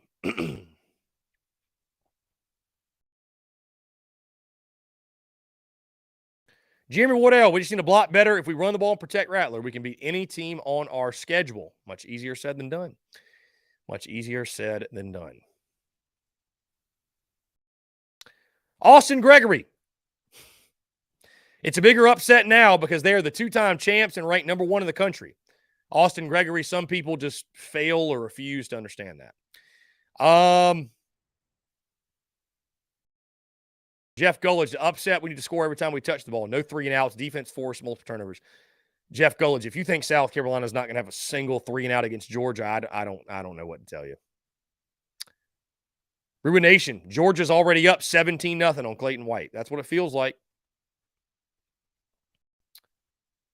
Spider-Man 3001, being optimistic is my favorite way to be a fan, so I believe we'll beat Georgia until there's a 0 on the clock and Georgia's ahead. Spider-Man, God bless you. God bless you. I respect it. I respect it. God bless you. Are you going to Athens? That's my other question. Are you going to the game?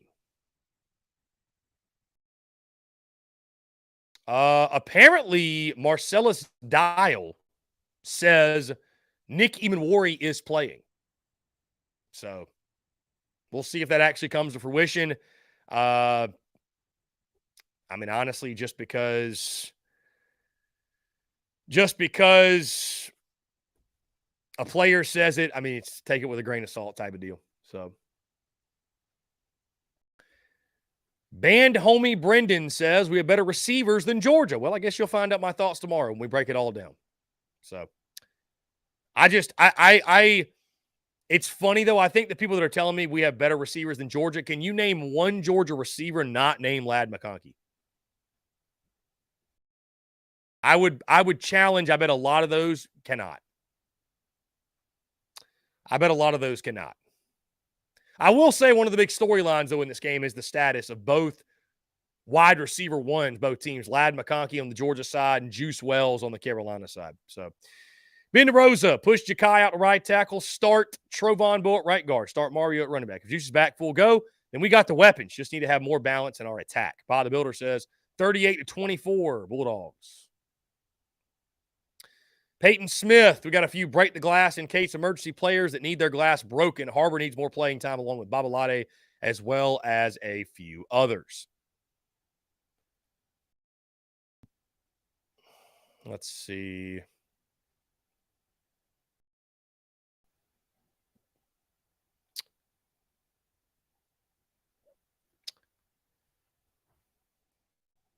Anyways, guys, phone lines open, 843-790-3377. Spur your enthusiasm. Gear and Desmond will play key roles this weekend. Getting Jatius Gear back would be big. Getting Jatius Gear back will be very, very, very big.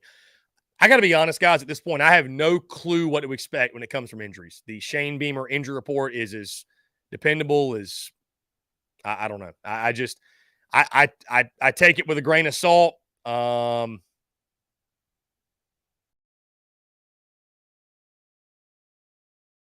take it with a grain of salt, to be honest with you, man. I don't know. I don't know. I'd like to think Juice is playing and Gear's playing and these guys, Nick Imanwari's playing and these guys are ready, but oh man, I really hate to find out, come Thursday, Friday, Saturday before the game that these guys are out. So we damn near have no clue. we are at the mercy of the Shane Beamer injury report.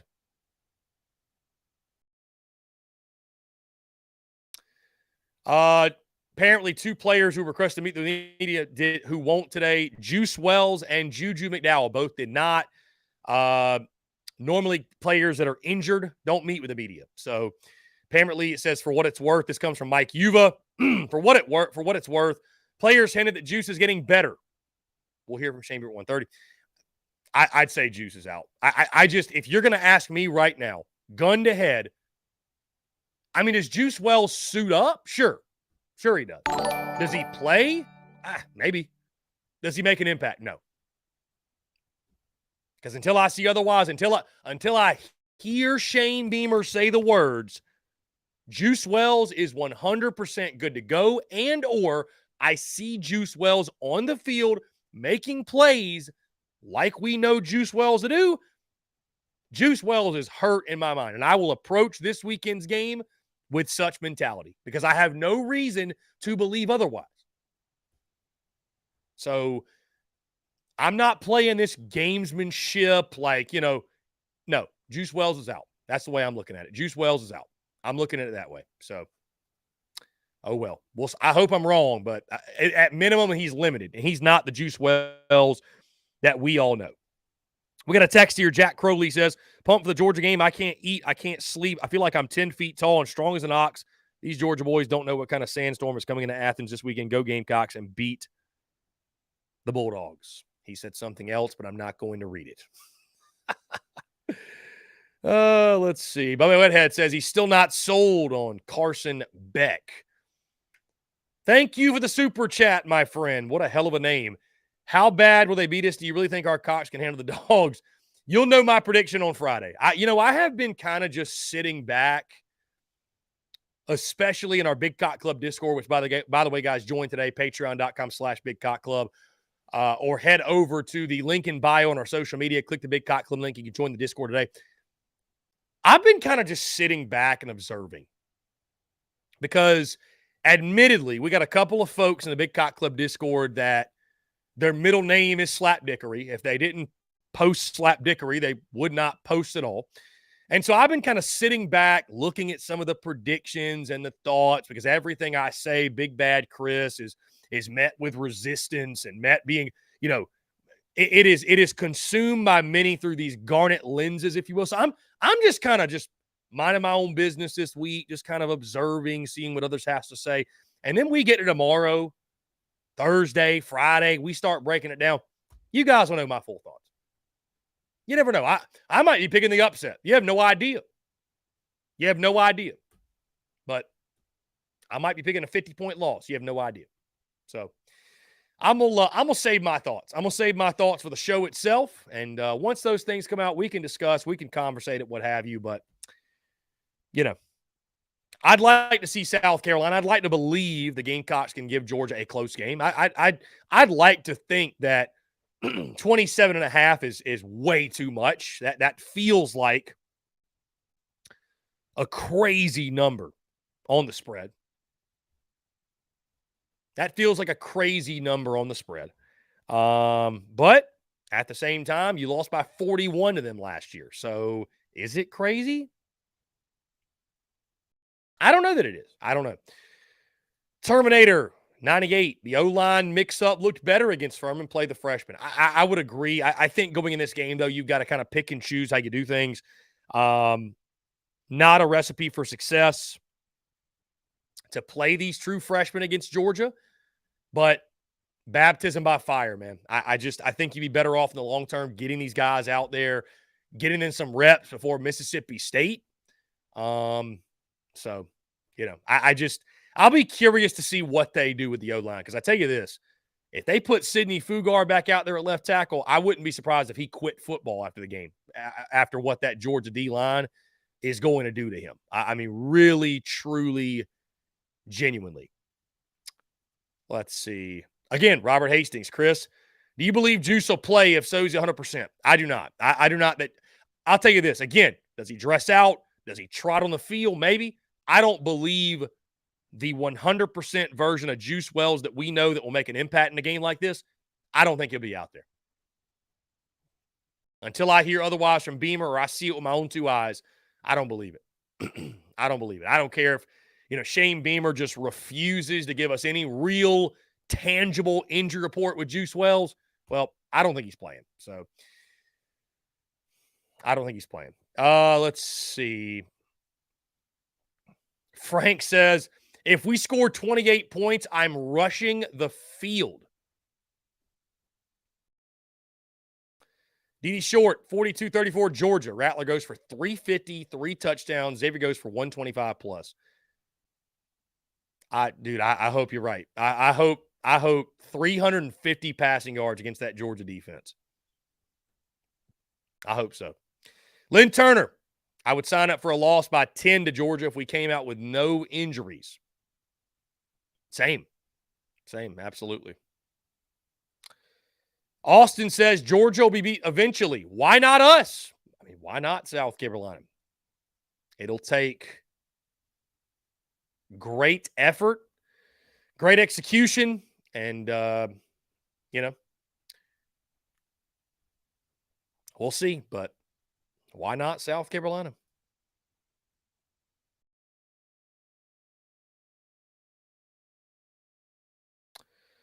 Jacob E. says UGA style of play will help with the new clock rules. Possessions will be limited both ways, so we'll have to take advantage of our opportunities. For sure. I think so. I think that'll shorten the game. I think Georgia's going to try to run the football, no doubt. Daddy O says, my guy is laying 28. I'm taking him.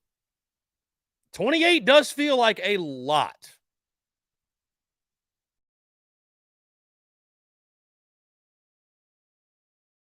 Chris Lovelace got a good vibe on this one. Gamecocks over the Dogs by 6. From your lips to God's ears. Bruin Nation says 45-17 Georgia. Rattler gets 300, but we struggle to score in less than 40 yards on the ground. I wonder what the prize picks total on this will be. I doubt it's out yet, but I will be fascinated to see what Spencer Rattler's. It's not out yet, but what his over-under passing yards is going to be. Because, guys, I know Spencer Rattler's playing at a high level. He's one of the hottest quarterbacks in the country. Forgive me. It's hard for me to fathom a 300-yard passing game against the Georgia defense. It's just hard for me to do so, really, truly. Parrish Jordan, where is Alex McGrath? I've talked about this before, Parrish. J.C. Sherbert's now our Tuesday guest this year. Alex McGrath is doing well, just not a weekly guest. So we'll get Alex on at some point, Parrish, but he's just not a weekly guest this season. So still have a great relationship with Alex and still talk to him every now and then, but just had to make a decision for business and only had so many slots for the live show. Jeff Gullich says, I feel alone in thinking we don't have a chance this weekend. I don't see where all this hope is coming from. Is it just because we destroyed Furman? I don't see it. I hope I'm wrong and we win, but I doubt it. I mean, Jeff, I think you bring up some very realistic takes, some very sensible takes. I mean, I just, and again, we'll get more into this as the week goes, but yeah, I mean, it's just I'll put it to you this way, because I've been thinking about it, all throughout the week. What could happen for Carolina to pull the upset and to do the unthinkable? It would take South Carolina doing things that in every scenario I've thought in my head, they're all scenarios that like completely go against what South Carolina has showed us they are. You know what I mean? Like, Carolina's going to have to get some protection. They're going to have some semblance of a running game. How are they going to do that against Georgia? How? Like, how? Just how? You know what I mean? So, defensively, same thing. Been able to stop a nosebleed. I mean, I'll tell you this, guys. I'm to the school of thinking now that, you know what? I kind of thought South Carolina's defense coming in the year was kind of getting disrespected a little bit. And, I was even one that, I kind of ignored the numbers. Okay, well, the secondary is great. The rushing defense just has to improve. Guys, I don't think this defense is all that great. I'll be honest with you. I think this defense, I'm actually nervous about the secondary on Saturday, especially if there's no Nikki Midwari.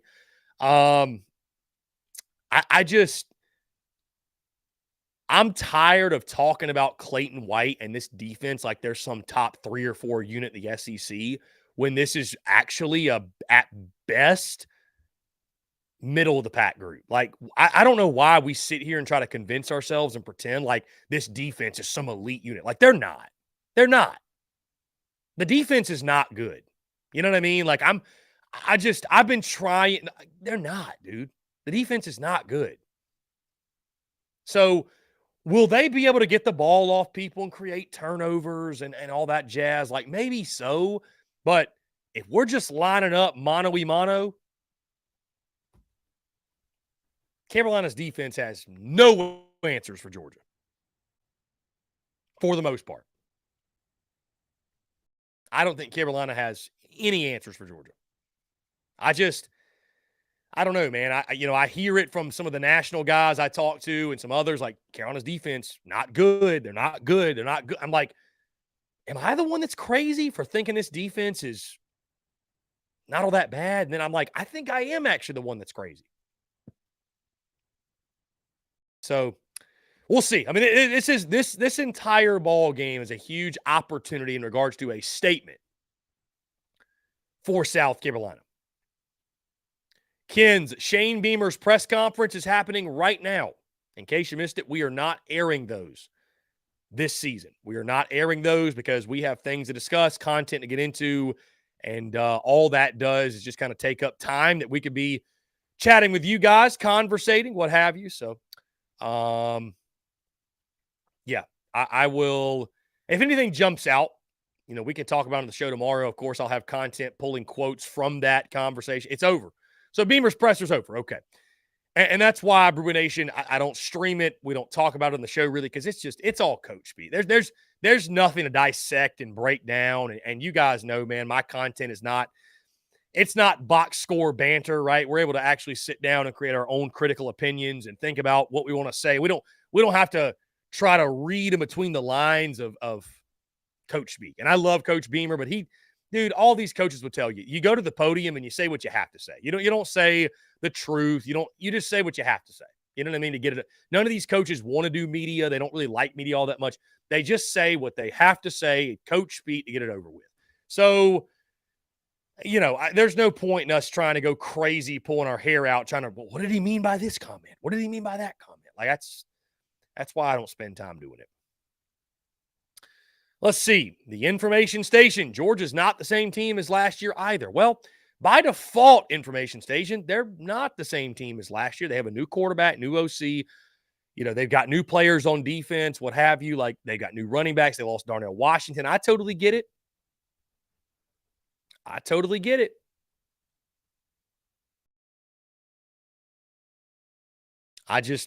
We'll see. I mean, we'll see. I'm excited to lock in my predictions and give you guys my full thoughts on the game. I am. I think it's a great opportunity for South Carolina Saturday, as I mentioned, but recent history would tell you that Carolina has no chance at all. Michael texts in, beat the Chihuahuas. Carson Beck is Drek. Gamecocks will destroy them. I hope you're right, man. I hope you're right. John Edwards says, thoughts on Clem sucks not being ranked. Not surprised. Yeah, I'm not surprised either, John Edward. I mean, looked really, really shoddy early against call from Charleston. Spur Your Enthusiasm. Let's jump to the ones here. Spur Your Enthusiasm. What's up, Bryce? How you doing? What's up, man? All my homies hate Mike Bobo. It's Georgia week, and quite frankly, man, I can't tell you I'm not nervous, but for you to sit here and say that realistically we stand no chance, man, that hurts. Now I understand where you're coming from, but Carson Beck has never played against an SEC defense that wasn't in garbage time. And with everything that he's been going through in the process of the last couple of games, outside of Georgia just being significantly more talented than everyone that they played, Carson Beck has not been impressive. And, you know, with the way that our defensive backfield has played, it hasn't always been great, but at least we've gone up against, you know, one better passing attack. And although we ended up losing to UNC, we still managed to pick off Drake Mays twice in a single game. We managed to, and I know it was against Furman, but when things got bad, Boogie Huntley, you know, he brought everybody together and he was like, you know what, you know, screw them. You know, we're going to find a way to get stuff right, and we're going to start playing sound football. And I do believe that from that point, the entire defense started to click. Now, whether or not we can carry that into this next coming week, obviously against, you know, the consensus number one team in the nation, is yet to be seen. But I think we do have a legitimate shot at winning this football game. And I don't know. I'd like to hear your thoughts on that. Well, I'll say this, Bryce. I made the point that based off of recent history, Carolina has no chance. I didn't say that South Carolina has no chance because recent history, frankly, you know, it doesn't matter for the 2023 game. It's fun for, you know, you and me to talk about and gives perspective on the matchup and how it's, you know, recent trends, but trends can be broken. I think, you know, as I mentioned top of the show today, I think there's a path to South Carolina making this a fourth quarter game. I think like 2019, it would take a special set of circumstances. I think that Carolina needs to force multiple turnovers. They need to, you know, beamer ball or a defensive touchdown. If not both, needs to, you know, maybe a kickoff return for a touchdown, which could very well happen. That needs to be part of the game. And then Spencer Rattler against by far the best defense he's seen all year, is going to have to play his best. And Dabble Loggins is going to have to find a way to scheme around a rushing attack that averaged 2.8 yards per carry against Furman and had negative yards with sacks included against UNC. So everything's possible. I'm just, you know, I'm having trouble finding real football reasons as to why it's going to happen. I'm not telling you it's not possible, and who knows? Like, I think it's important for South Carolina to play Georgia tight because at some point it just can't be good enough to continue to play in a game like this and get your brains beat in because, hey, Kentucky gave Georgia a good game last year. Mizzou damn near beat them. So, like, why can't South Carolina play them tight, be competitive? I'd love to see it. You know what I mean? Like, so I think it's a big game for Carolina. And some of those things I mentioned, I think would have to happen because, you know, let's face it, they're back-to-back national champions. And the way they've recruited, we all love recruiting. We care about recruiting. There's reasons Carolina is trying to get more players like Georgia has because those are the players that win. And right now, Georgia's got 2, if not 3 times as many of those players as South Carolina. So, listen, it's doable. Hey, Duke beat Clemson with 2, 4, and 5 stars, and Clemson had like 45. So I'm not saying that's a defining thing either. And, you know, we'll see what happens Saturday, but it'd be a hell of an upset. That's for sure. I definitely think that the formula for winning definitely has to do with Georgia getting away from the run game.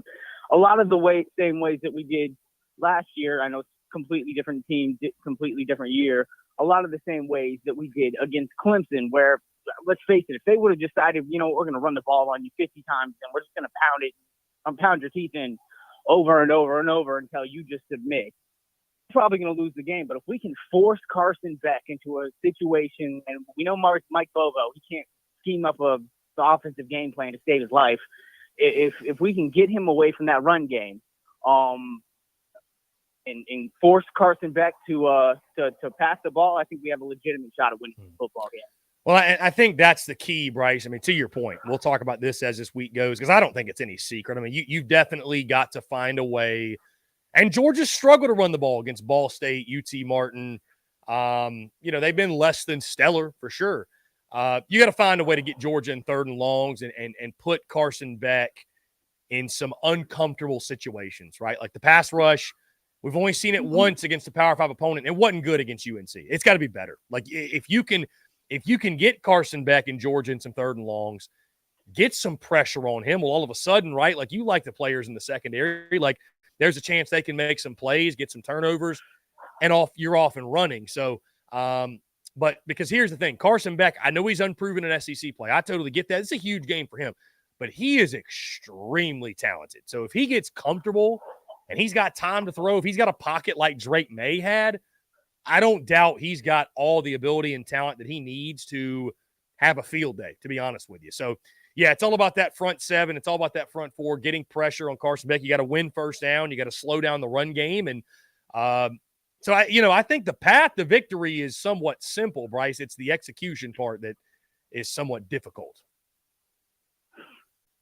Absolutely. Well, I'll hop off now and, let anybody else who wants to talk hop on. But I'll call later on this week with my Georgia prediction. Y'all knowing me, y'all know which direction I'm going. But it's always good to hear from you, and go Cox. Bryce, you're the man. I appreciate it. Look forward to chatting with you again later this week. Great stuff from Spur Your Enthusiasm. Is there a more enthusiastic Gamecock out there? If so, call him out, because I'm not sure there is. Guys, we're going to jump into a quick break. On the other side, I want to continue to hear from you. More of your questions, comments, calls, and more. You're tuned in to the Daily Crow. The Daily Crow is brought to you by our friends at Carolina Cigars. Carolina Cigars has been in operation since 2008, recently taken over by the Peterson family in 2020. Whether you're new to the cigar scene or whether you've been enjoying cigars your entire life, Carolina Cigars has the expertise and knowledge to make your visit to their shop enjoyable. Stop by for a fine cigar and experience their classic cigar lounge, where people come together, share conversations, and become friends. So if you're into cigars and you're on Hilton Head Island, you really do need to go by and see them. They offer same-day shipping nationwide, free delivery island-wide for weddings and all special occasions. They're also proud to offer premium cigars at 9 outside humidor locations around Hilton Head Island, and they have special events throughout the year as well. They want to talk to you. They want to engage. They want to share with you their cigar selection they're very proud of and their beautiful cigar lounge. When you're in the Low Country, there's only one place for cigars. That's Carolina Cigars, and there's only one place I get my cigars. That's Carolina Cigars, Hilton Head Island's premier cigar merchant. Come and share your passion. It's all here at Carolina Cigars. Give them a follow on Instagram at Carolina_cigars, or give them a call today at 843-681-8600. That's 843-681-8600. Smoke them if you got them, and tell them that Chris from the Spurs Up Show sent ya. The Daily Crow is also brought to you by our friends over at A1 Air Quality Consultants. Headaches, coughing, running nose while in the office or just in your home, call A1 Air Quality Consultants to have your air checked today. From Columbia to Asheville, Anderson to Charlotte, they are your breath of fresh air for all of your air quality needs.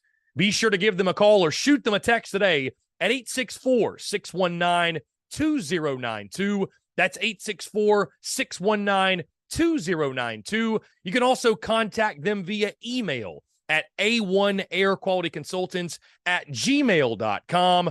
Be sure to check them out. We thank A1 Air Quality Consultants for their love and support of the Spurs Up Show, and tell them that Chris from the Spurs Up Show sent ya.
Watch your Dougie, ho.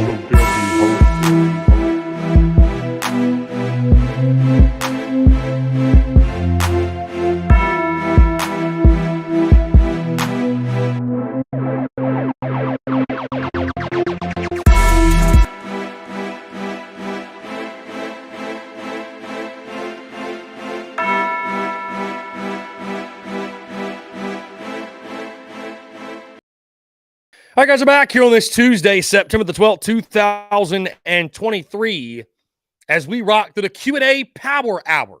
It is Georgia week. We're taking your questions, comments, calls. 843-790-3377. Let's jump to the text line really quickly.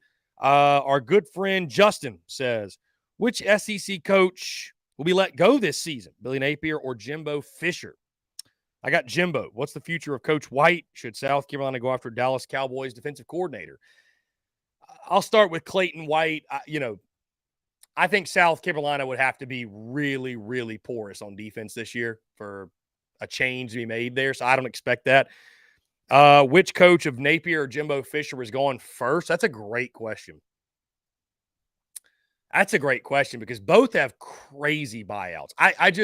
Napier's not getting fired this year. So if I had to go one, it's Jimbo, just because I do not see Napier getting canned this year.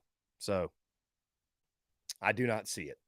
Brad K43 says, hate that Juice may not play. Can't wait for him to be 100%. Just don't play great against Georgia, then go shit the bed the following week.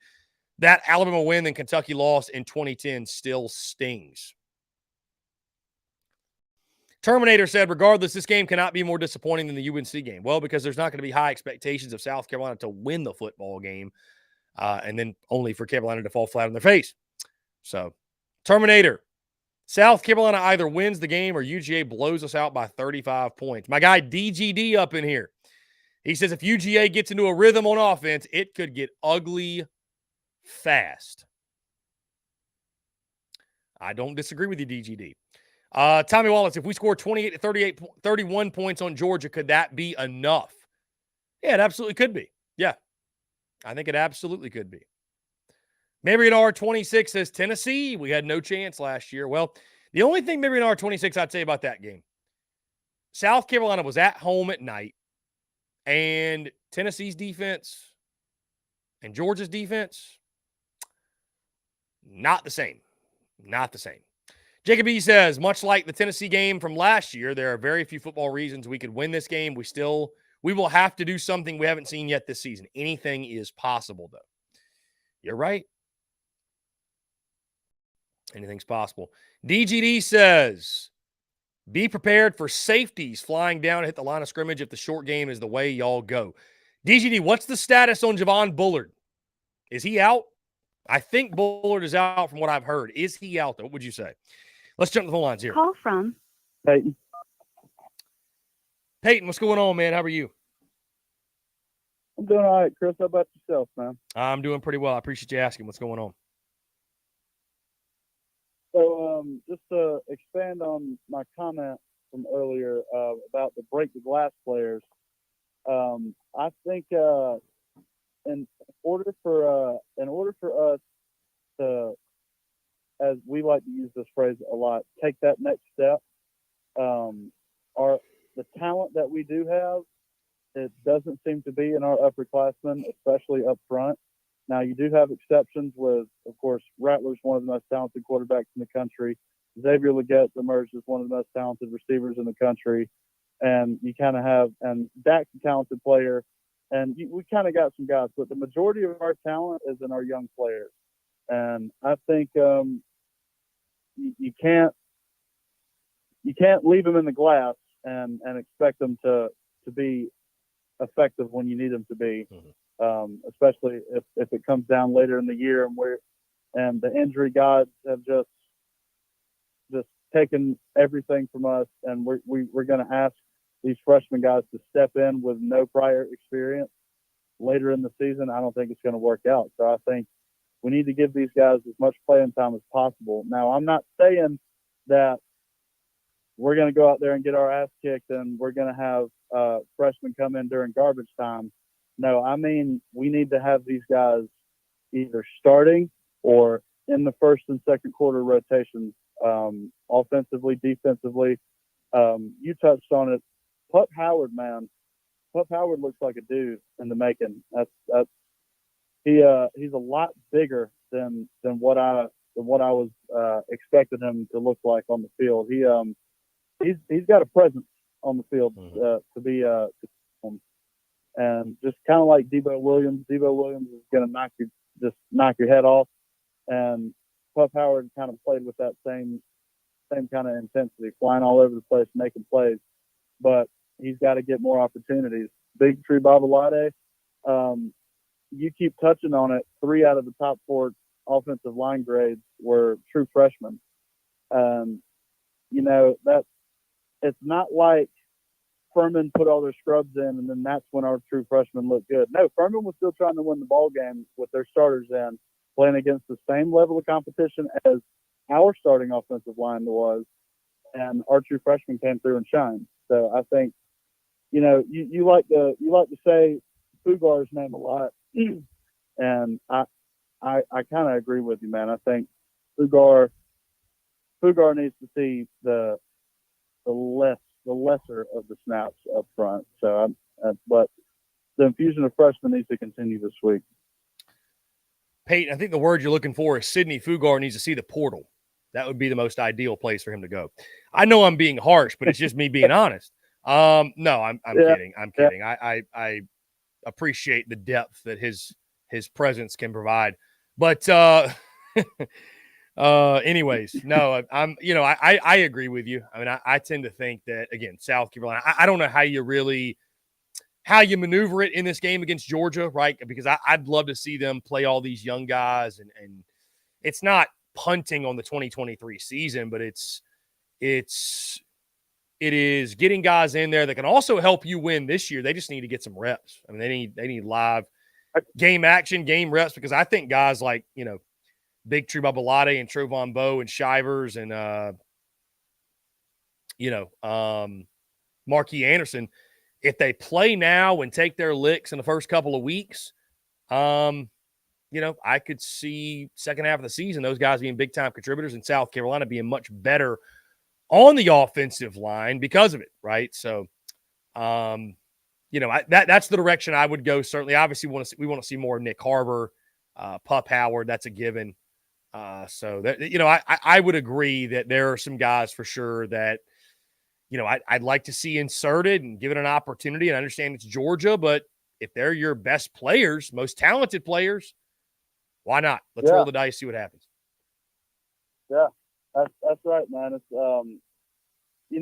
I touched on it a little bit yesterday, and I said that this is how Dabo keeps getting beat, is playing the seniority game.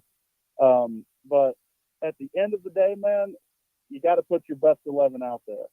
And if your best 11 is 9 true freshmen or 6 or 7 true freshmen out of your 11, then so be it. We're trying to win football games. We're not trying to make juniors and seniors, mamas and daddies happy because their baby's playing football. No, we're trying to win ball games here. And I don't think that our FCS transfer O-linemen are going to be the guys to lead us to victory.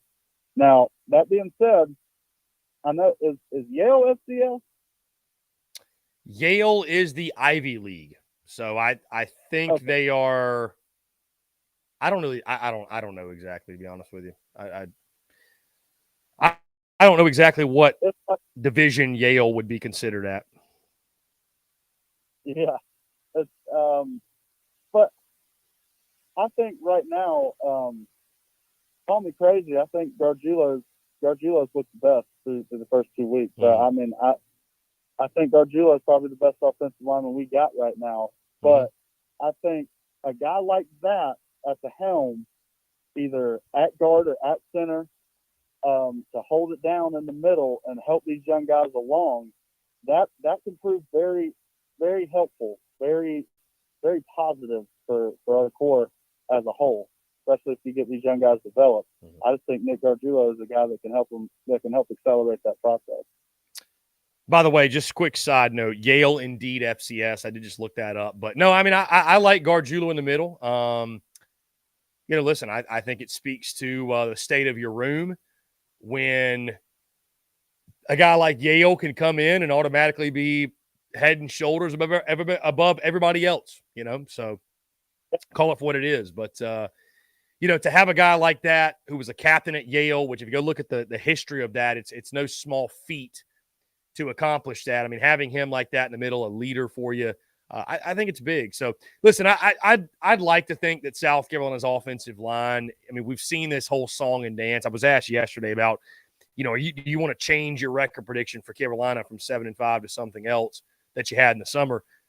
I'm not ready to do that just because I've seen South Carolina this same song and dance under Shane Beamer where they look so pathetic and abysmal early and they get better and they improve. And by end of season, South Carolina's winning games they probably shouldn't be winning. So, and I think that's probably what's going to happen, you know, but the problem is right now you have Georgia week 3. You know what I mean? Like it's here come the Georgia Bulldogs. And that's not typically between the hedges against Georgia's defensive front is not quite where you find answers on the offensive line when you have so many questions. So Nick Gargiulo is a good place to start. It's just everybody else around him that's they got to figure out.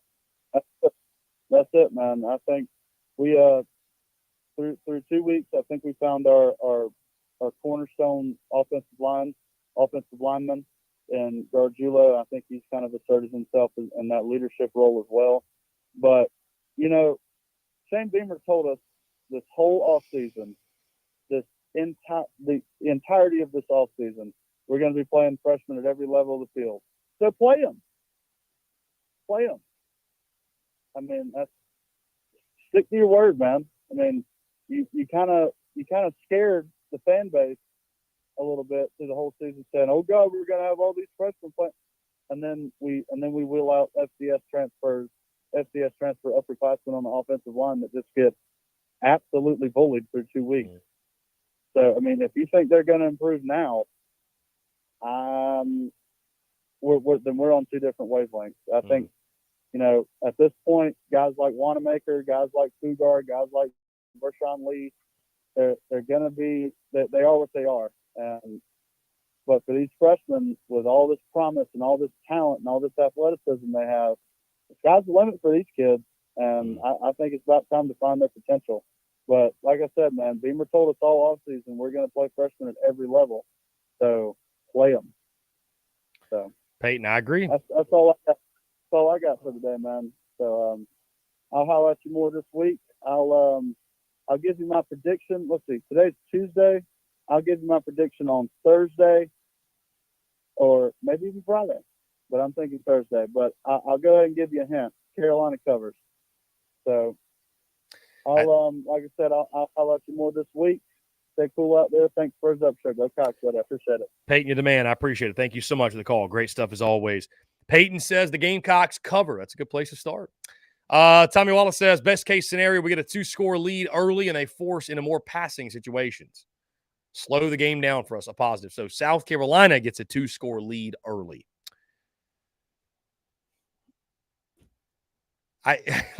Let me ask y'all this. Does Georgia's defense all of a sudden suck? I mean, I'm genuinely asking this question because I'm seeing way more 24, 28 point predictions for South Carolina than I ever thought I would see. Like I know Marcus Satterfield had this offense and Spencer Rattler handcuffed last year, but like, I think if Carolina's going to beat Georgia, it's got to be a low-scoring game. I really do. It's got to be like 2019, like 20-17 or something like that. My opinion. Let's jump on here. Will from Dirty Myrtle. Will, what's going on, my friend? How are you? Good, man. Just wanted to call and give a little bit of my insight on what I feel like about this weekend. I personally, I feel like this Georgia game is very crucial for us, not to get the win, but we need to play well in this game and keep it somewhat close.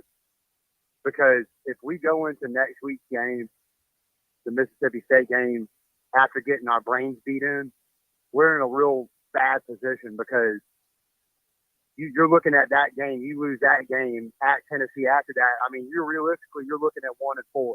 Mm-hmm. And that's not a place you want to be. That's a place where bowl eligibility is really in question at that point. So I feel like if we can come out of this game 10-14 down, play well, and really prove to ourselves that we can block the SEC line, if we could just, keep them off his back, keep it somewhat of a clean game, that the next week we got a good chance of getting Mississippi State. But I just feel like if we get our brains beat in this game, it ain't going to bode well for next week. What are your thoughts on that?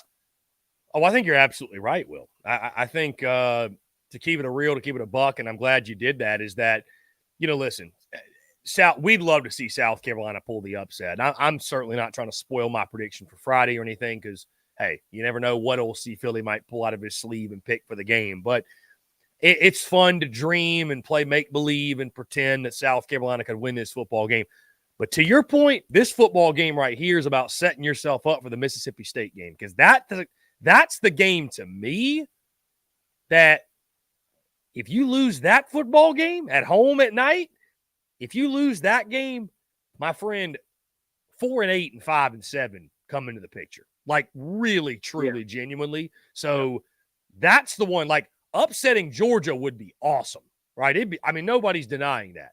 But I said it since the jump. Be 3-3 or better after the first 6. Just be 3-3 or better. If you can do that, you're keeping your head above water. You got a favorable second half. I know you got to go to Mizzou, to A&M, but both those teams, who knows? And then you got 4 straight home games to close it out, including Vandy, Kentucky, Jacksonville State, and then Clemson, who's looked how they've looked thus far. So, just get through the first half of this season, right?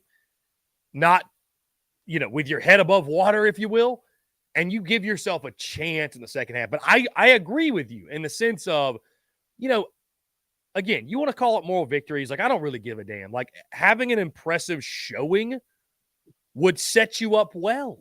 Like, momentum is a thing, right? Like, and people can come at me for talking about moral victories.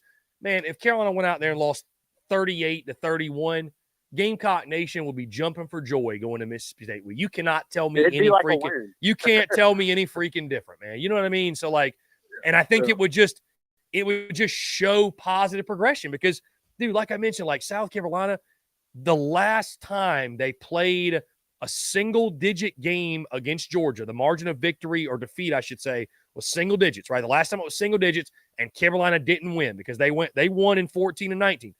The last time Carolina lost, and it was a single-digit loss, was 2013. And it's been a long time since there hadn't been a lot of competitive Carolina-Georgia games. Like, let's call it for what it is. And that's sad for me to say because, like, I grew up in the CSRA. I loved Carolina-Georgia. You could always count on that game no matter what for it to be close. It ain't been close. Like, Georgia looks at South Carolina like South Carolina fans look at Kentucky. Vanderbilt almost. Maybe Vandy. Really, truly. Georgia fans, if you want the honest truth, because I grew up saying, hey, this is a rivalry. Carolina-Georgia's a rivalry. And I sit here now and I'm like, Carolina is nothing more to Georgia fans than the fly in their soup. It's nothing more than that. And I hate that, but if you wanted to get back to being a rivalry, playing some close games and beating them every now and then would help. You know what I mean? At minimum, making it competitive. Because I think right now, not only is it not a rivalry, like there's not respect on the Georgia side. And I'm not talking from Kirby or anything like that, whatever. I'm talking about the Georgia fan base, Georgia program, zero respect for South Carolina. And why would they? It's been a bloodbath both of Shane Beamer's 2 years. So to your point, playing a close competitive game, like at minimum, having Georgia walk off the field saying, man, that's a tough 60 minutes. We don't want to play them again. Like that alone would be a positive sign. Yeah. And to piggyback off of that, I mean, I feel like Mississippi State, there's a lot of times you're like, this is the most important game. This is the must win. That, folks, is a must win. Absolutely 100%. Mississippi State is the most important game of the whole season because you lose that game, and like you said, our chances of going to a bowl game have all of a sudden diminished and be very unlikely at that point. It could still happen, but very unlikely. Yeah. And that's all I wanted to say is just get a good, quote unquote moral victory this week. Who knows? Maybe we shock the world. But even if we don't, just play well. Don't, get your brains beat in, and then you go into next week feeling pretty good about yourself. And I'll hang up and listen, Chris. Talk to you later, brother. Will, you're the man. I appreciate it. Thanks so much for the call. I mean, again, I agree with everything Will is saying. And, that Mississippi State game, we throw the term around must win, so casually and freely, right? When in reality, unless it's like an elimination game, whatever, you get where I'm going with it. Like, is it really a must win? But by default, because of the loss to UNC, I think you could argue Mississippi State is it's a must win in the sense of to even have an opportunity to achieve what most folks thought this season would be. That's got to be a win. That has to be a win. Let's jump to the phone lines here. Call from Chase Floyd. Chase Floyd, what's going on, man? How you doing? What's going on, man? I feel like it's been a while since I talked to you. I ain't been in the Discord. I've been at the games the last 2 weeks, so I'm looking forward to being back in the hangout this weekend. I ain't going to be making that trip to Athens like Coach. Yeah, it's been a hot minute, man. I appreciate you calling in, man. Great to hear from you. Yeah, man. I was just wanting to put my little 2 cents in real quick before you go to the next break, if you take one, if Brendan lets you. I think, you're saying moral victories and stuff. Yeah, I think anybody would take a 7-10 point loss. Doesn't mean we're not going to wake up and hope for a victory on Saturday, obviously. Could it happen? Yeah. This is when you get to really see the test where Darryl Loggins, what he can do. I mean, something I've noticed since there's been so many eyes on, Prime out there in Colorado. I've watched a lot, and I'm not saying this is the way, but it is interesting to see how their offense has been able to scheme for their lack of offense alignment, just the quick out passes and stuff and getting the ball out quick from their quarterback. So I'm just interested to see if we adapt any kind of, scheme that way where Loggins, can get the offense moving against a superior defense that we haven't seen of this caliber yet this year. Because, I mean, we all know what Georgia's made of. We all know where they stand. So I'm just really interested to see what our offense can do schematically, and see if – because we're going to have to establish the run. That's a no-brainer. But I am ready to see what our offense can do on the passing side with Spencer having the hot hand. Now, does that matter if he has no protection? Well, it didn't really matter for North Carolina, but Georgia's a whole nother beast. So I just want to see that matchup. Rattler with being on fire the last 2 weeks and how the scheme works and to set him up for success. So I don't really know if I got a prediction because I put a 7-5 record at the beginning of the year for us, and that was with a loss to Georgia. And after seeing the North Carolina loss, which I thought would be a win, a 50-50 game like you did, but I'm still optimistic that we get bowl eligibility. But this is going to be a big game just to see where our young talent is. And like you, it hasn't been close in a while, so I just want to see what we can do. And it's not only a big game for us, because I know you had said you thought, it could possibly be a letdown game against Mississippi State, and I don't want to get too far ahead. But it's a big game for Mississippi State this week, too, against LSU. LSU's going to try to make a point in Starkville. So it could also have that effect with them where they put a lot of – it's a big emotional game for them, playing a top-tier program. So in 2 weeks, it'll be an interesting game to see who responded to the adversity more and who can, put their best foot forward in that regard. So there's going to be some good football games this week to watch, and I'm excited to watch them with you in the Big Cock Club. I'll be in and out, I'm sure, all day.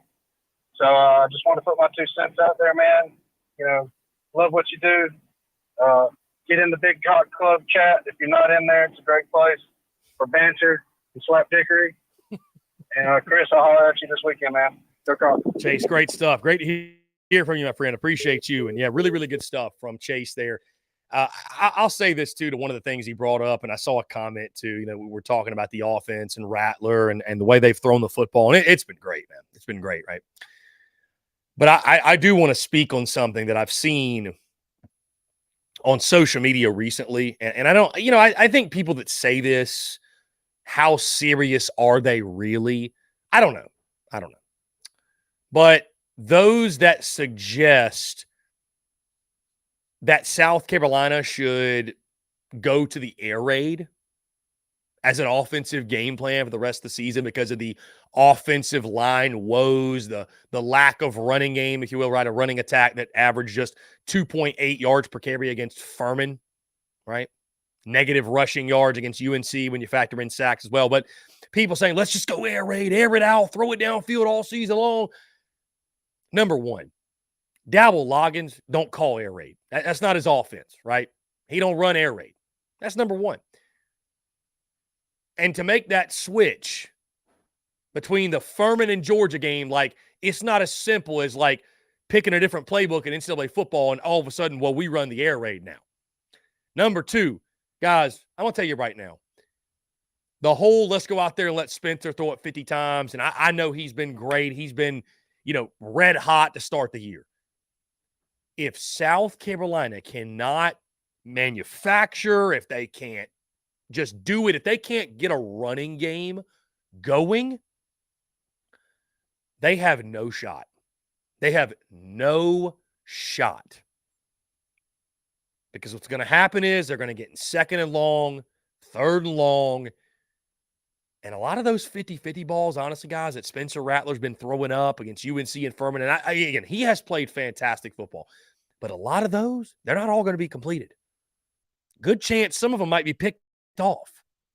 So I'm just saying, man, that like the whole air raid thing, I don't know how serious people are with that, but that's not a means to an end. That's not a solution, man.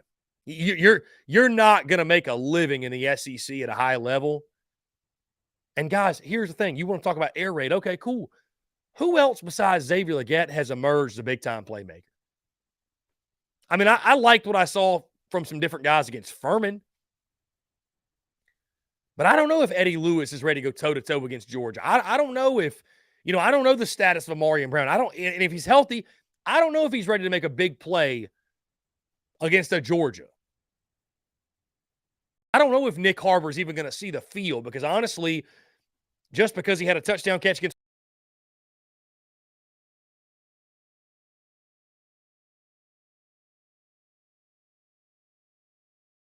Simon.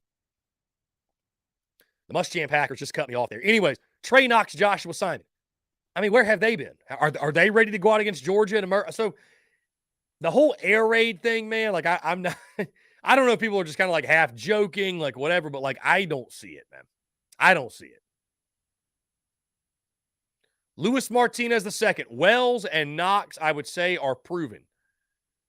I mean, Trey Knox is proven to be a solid commodity, yes. He was solid at Arkansas. Nothing crazy. About 300, maybe 400 yards per season receiving, a couple of touchdowns. Nothing crazy.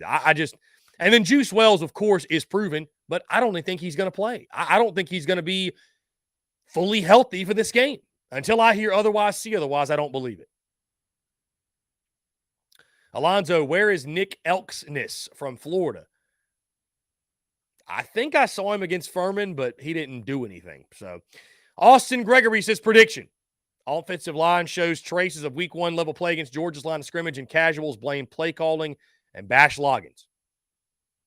I can see it, sadly. Well, that's going to happen, Austin. Austin, that's going to happen because fans would rather blame the coaches than look in the mirror and say, talent's not good enough.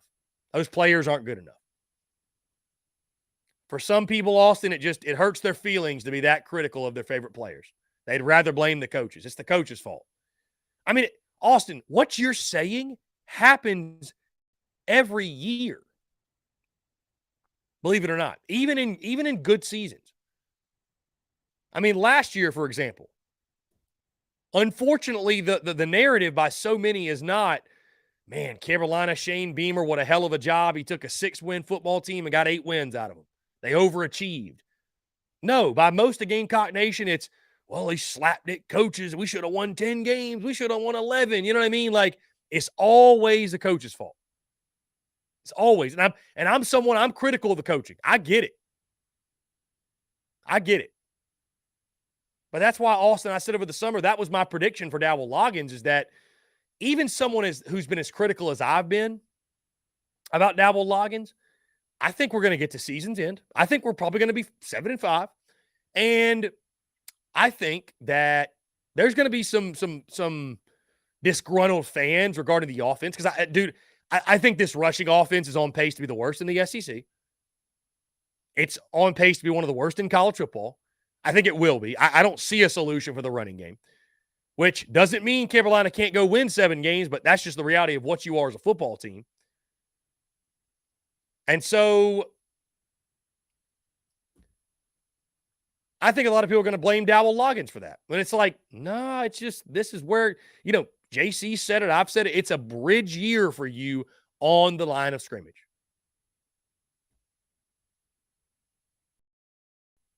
It's a bridge year for you up front. And USC had I'm not saying that Marcus Satterfield did not handcuff Spencer Rattler, did not limit this offense. I certainly am not saying that. But I'm just saying that every year I feel like Carolina fans are saying that we were supposed to win 11 or 12 a year, but, the coaching screwed us. And it's like, man, that's just not always the case. It's just not always the case. So, anyways, wow. Frank says, Trey Knox, the Jaheim Bell of 2023. Whoa, now that's going too far there, my guy. Going too far. Tommy Wallace, if Georgia punts 2 times in the first half, then we got a shot. Yeah, I mean, we got a shot for sure. Austin Gregory says, my realistic hope for us this week is to keep the game within 20 points.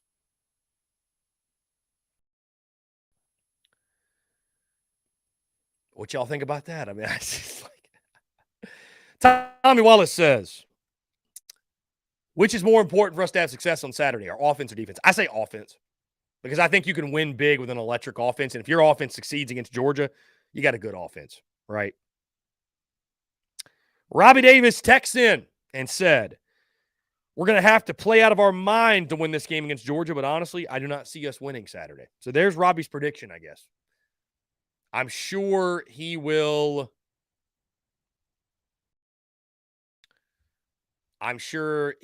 Call in later this week and give us a score prediction. So, guys, tomorrow we will really start diving into things, breaking down the Georgia Bulldogs. Of course, tomorrow, guys, we got our position unit previews, our position unit comparison, I should say. We'll get into key matchups. We'll get into top storylines later in the week. We'll get into my actual prediction for the game. So, yeah.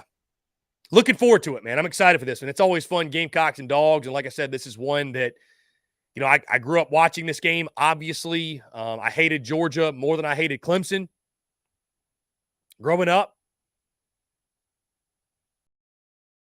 So, I'm excited for the game. I'm excited for the game for sure.